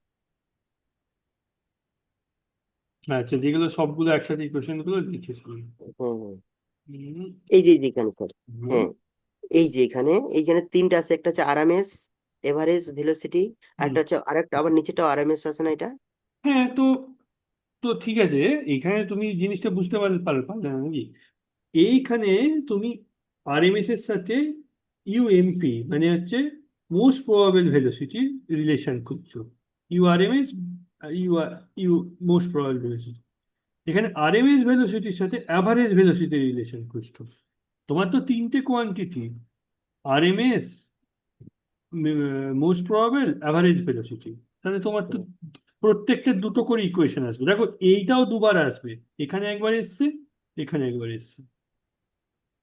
দেখো এইটাও দুবার আসবে, এটা দুবারই এখানে এসছে বলে তুমি কেয়ার করোনি হয়তো, বাট এটাও দুবার এসছে প্রত্যেকটা। তাহলে স্যার এটা কি এই যে 1.2248 এর সাথে যদি আমি মোস্ট প্রবাবল ভেলোসিটিটা মাল্টিপ্লাই করি তাহলে আমি আরএমএস ভেলোসিটি পাবো, এরকম কি এটা? এক্স্যাক্টলি এক্স্যাক্টলি, ওই জন্যই তো দেওয়া হয়েছে, মানে ধরে নাও, ধরো আমি তোমাকে অ্যাভারেজ ভেলোসিটি বলেছি, তখন তুমি হুম, যদি এই ইকুয়েশনটা ইউজ করো করে আরএমএস বার করতে যাও তাহলে তোমার ভুল হয়ে যাবে, রাইট?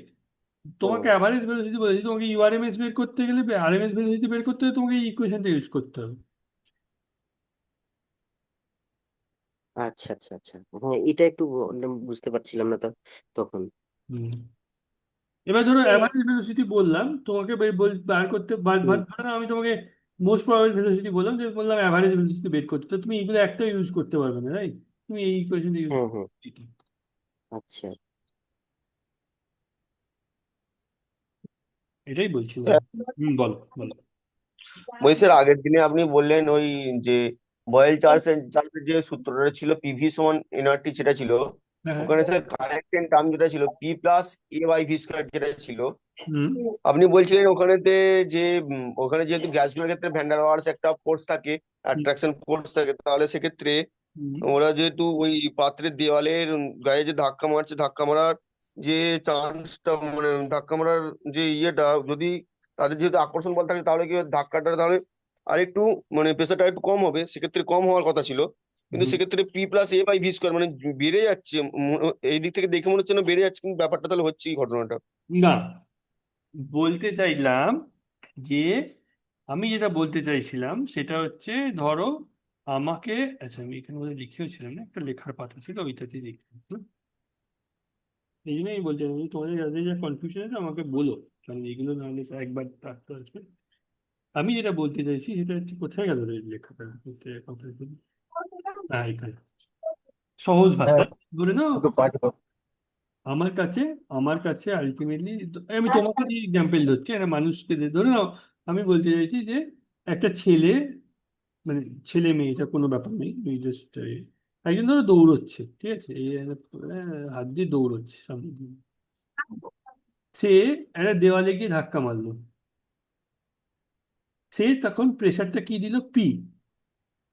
দেওয়ালে ধাক্কা যখন মারলো, আমি প্রেশারটাকে পি লিখলাম। এইটাকে আমি বলছি ideal.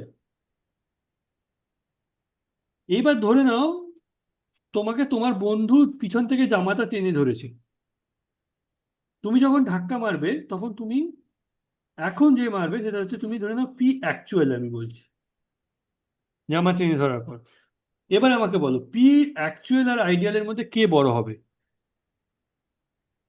P ideal. P P আইডিয়াটা আইডিয়ালটা তো বড় বড় হবে। হবে। তা P ideal greater than P actual, এখানে অব্দি ক্লিয়ার? হ্যাঁ স্যার। এইবার এইবার পিভি ইকুয়াল টু কনস্ট্যান্ট বা এনআরটি, ধরে নাও NRT, PV equal to NRT. এখানে আমার এটা আইডিয়াল, এখানে আমার হচ্ছে এইটা, দুটোই আইডিয়াল, রাইট? এই ইকুয়েশনে এইটা আমি ভুলে যাচ্ছি, এই পি আইডিয়াল এই জায়গায় আমি পি অ্যাকচুয়ালটাকে যদি বসাতে চাই, তাহলে পি অ্যাকচুয়ালের সঙ্গে আমাকে কি করতে হবে, যোগ করতে হবে না বিয়োগ করতে হবে? স্যার পি আইডিয়াল থেকে বাদ দিতে হবে। মেয়ে যেটা তোমার original. P actual. Sir PX এর সাথে যোগ করতে হবে। হ্যাঁ, আমি তো বলছি পিভি ইকুয়াল টু, এখানে তোমার এটা আইডিয়াল, এইটাতে তুমি কনস্ট্যান্ট, ধরে নাও আমি কনস্ট্যান্ট। তা তুমি যদি এই ইকুয়েশনে পি অ্যাকচুয়ালটা বসাতে চাও, তাহলে তোমাকে পি অ্যাকচুয়ালটাকে পি আইডিয়ালে কনভার্ট করতে হবে প্রথমে, তারপর তুমি পি অ্যাকচুয়ালে বসাতে পারবে। এবার এই ইকুয়েশনটায় বসাতে পারবে, সরি, পি অ্যাকচুয়ালটাকে প্রথমে পি আইডিয়ালে কনভার্ট করতে হবে, তারপরে তুমি এটাকে এই ইকুয়েশনে বসাতে পারবে। এখন পি অ্যাকচুয়ালটার সঙ্গে কিছু যোগ করলে তবেই তুমি পি আইডিয়ালে যেতে পারবে, কারণ পি আইডিয়ালটা তোমার সবসময় বড়। এইটাই হচ্ছে ব্যাপার। হ্যাঁ স্যার। আর কারোর কিছু কোয়েশ্চেন?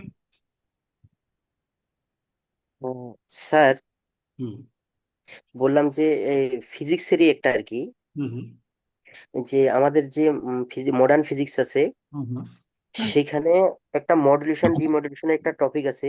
হুম হুম। স্যার ওইটার উপরে কি আপনার কাছে নোটস হবে? ওই জিনিসটা বুঝতে পারছেন, এটা গ্র্যাজুয়েশনেরই ছিল মেনলি, হুম। আমাদের 11-12 নেই ওটা। Actually, ওইটা হ্যাঁ, মেইন ব্যাপারটা ওইটাই।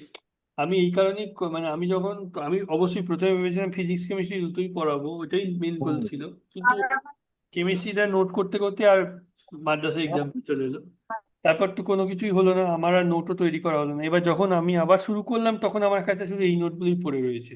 এই হচ্ছে ব্যাপার। দেখবো আমি খুঁজে, তুমি আমাকে চ্যাপ্টারটা পাঠিয়ে দিও, আমি দেখবো যদি আমার কাছে কিছু থাকে আমি, মানে কোন আচ্ছা, কোন কোন জায়গাটা, কোন ইউনিটটা? মডার্ন ফিজিক্সের লাস্ট, একদম লাস্ট। আচ্ছা আমি যদি দেখি ঠিক আছে বেড়া হয়ে যাচ্ছে মডার্ন ফিজিক্সে অনেকটাই তো কভার করেছি কোনখানটায় বলো। ওই যে স্যার এই যে এই যে কমিউনিকেশন প্রিন্সিপাল মডুলেশন আছে না, এই যে ও এই আচ্ছা নোটগুলো এইখানে না মডুলেশন, হ্যাঁ। আমার কাছে কিছু নেই। আমি দেখবো যদি কিছু থাকে। হুম। তো স্যার যাবা আমি জানি না টপিকটা আমরা অলরেডি করেছি মনে ঠিক হয়। আছে বাইরে ঢুক ভাই হুম। হ্যাঁ, এগুলা হয়ে গেছে। হুম। এখন এই যে মডার্ন ফিজিক্সের স্যার এইটুকু বাকি আছে আর কি। হুম। এটা মেনলি গ্রাজুয়েশনে করছিলাম, কিন্তু বইটা আমার কাছে নেই। হুম। এই আমি দেখছি একটু জি এটা সিবেক এফেক্ট। তারপরে স্যার হুম ফিজিক্সের জন্য কি আজকে পে করে দিব? দেখো ওই তুমি আগে লেখো যদি লোকজন জয়েন করতে চায় তারপর, নাহলে আবার সেই ঝামেলা হবে। তুই 4-5 জন লোক অ্যাটলিস্ট 6 জন হলে তবু ঠিক আছে ভাবা যায়, কিন্তু আমি এটাই বললাম না, কারণ কোয়েশ্চেন্স গুলো অনেক করতে হবে, কিন্তু 4-5 জনের বেশি হচ্ছে না। আগে লেখো তারপরে ডিসাইড করতে পারি আমরা ওখানে। এনিওয়ে আচ্ছা এরপরে তোমাদের এইটা হচ্ছে ব্যাপার। হ্যাঁ আমি এইটা জিনিসটা অবশ্যই একটু করবো, আমারও একটু কনফিউশন হয়ে গেল এইখানটা কি সামহাও কোনো একটা ইকুয়েশন আমি মিস করে গেছি, স্কিপ করে গেছি। এটা আমরা দেখে নেবো। মুখটা ধুয়ে আছে আমার মুখটা পুরো ই লাগছে মুখটা ধুয়ে আছি একটু ঠিক আছে তাহলে চলো। আচ্ছা আমি এখন এইটার সাথেও আমরা আর যেটা আমি বললাম যে হ্যাঁ জাস্ট একটা আপডেট দিয়ে দিই যারা পরে জয়েন করতে বা ইয়ে করেনি সেটা নিয়ে। তো বেসিক্যালি আমাদের ইউনিট 2-তে তার মানে আমরা এইটাও পড়লাম রাইট। কোথায় আমরা পড়ে নিলাম এইটা নেগেটিভ প্রবলেম, তার মানে একটাই বাকি থাকছে সি। সিটা আমার কাছে অলরেডি স্যার, আজকে কি বলো। আজকে কি বি পুরোটা কমপ্লিট হয়ে গেছে স্যার এখানে আমরা যেগুলো পড়ছি? হ্যাঁ হ্যাঁ পুরোটাই কমপ্লিট হয়ে গেছে পুরোই। আচ্ছা আচ্ছা। এই যে অ্যাবনর্মাল কলিগেটিভ যেটা এফেক্ট, যেটা আমি তোমাদেরকে এই মাত্র পড়ালাম, I van't Hoff I factor last যেটা, হ্যাঁ মেবি এখানে হয়তো 2-3টে ইকুয়েশন যেমন আমরা ওই মোস্ট প্রবাবলের জন্য করেছিলাম ওরকম 2-3টে ইকুয়েশন হয়তো আমি বাদ পেরে গেছি সম্ভব কোনো একটা কারণে। আমি ওটা দেখে তোমাদেরকে পাঠিয়ে দেবো। ওকে, জাস্ট আমরা আচ্ছা, বাকি রয়েছে তার মানে এই পোর্শনটা সি, রাইট। তো এটার আমি আপনি ভিডিও দিয়ে দিবেন? আজকে দিয়ে দেবো তোমাদের ভিডিওটা নোটটা, যাতে তোমরা আজকে আমি এটা আপাতত দিয়ে রেখে দিচ্ছি। ABCD আমরা পুরোটাই করে নেব, মানে 2টা শেষ হয়ে গেল। নেক্সট দিন আমরা 3 নাম্বার শুরু করবো। থার্মোডিনামিক্সও শুরু করতে পারি, বা থার্মোডিনামিক্স শুরু আমার মনে হয় থার্মোডিনামিক্সটা একদিন লাগবে একদিনের বেশি লাগবে হয়তো। স্যার আগে থার্মোডিনামিক্সটা শুরু করেন স্যার। ঠিক আছে কোনো অসুবিধা নেই থার্মোডিনামিক্স।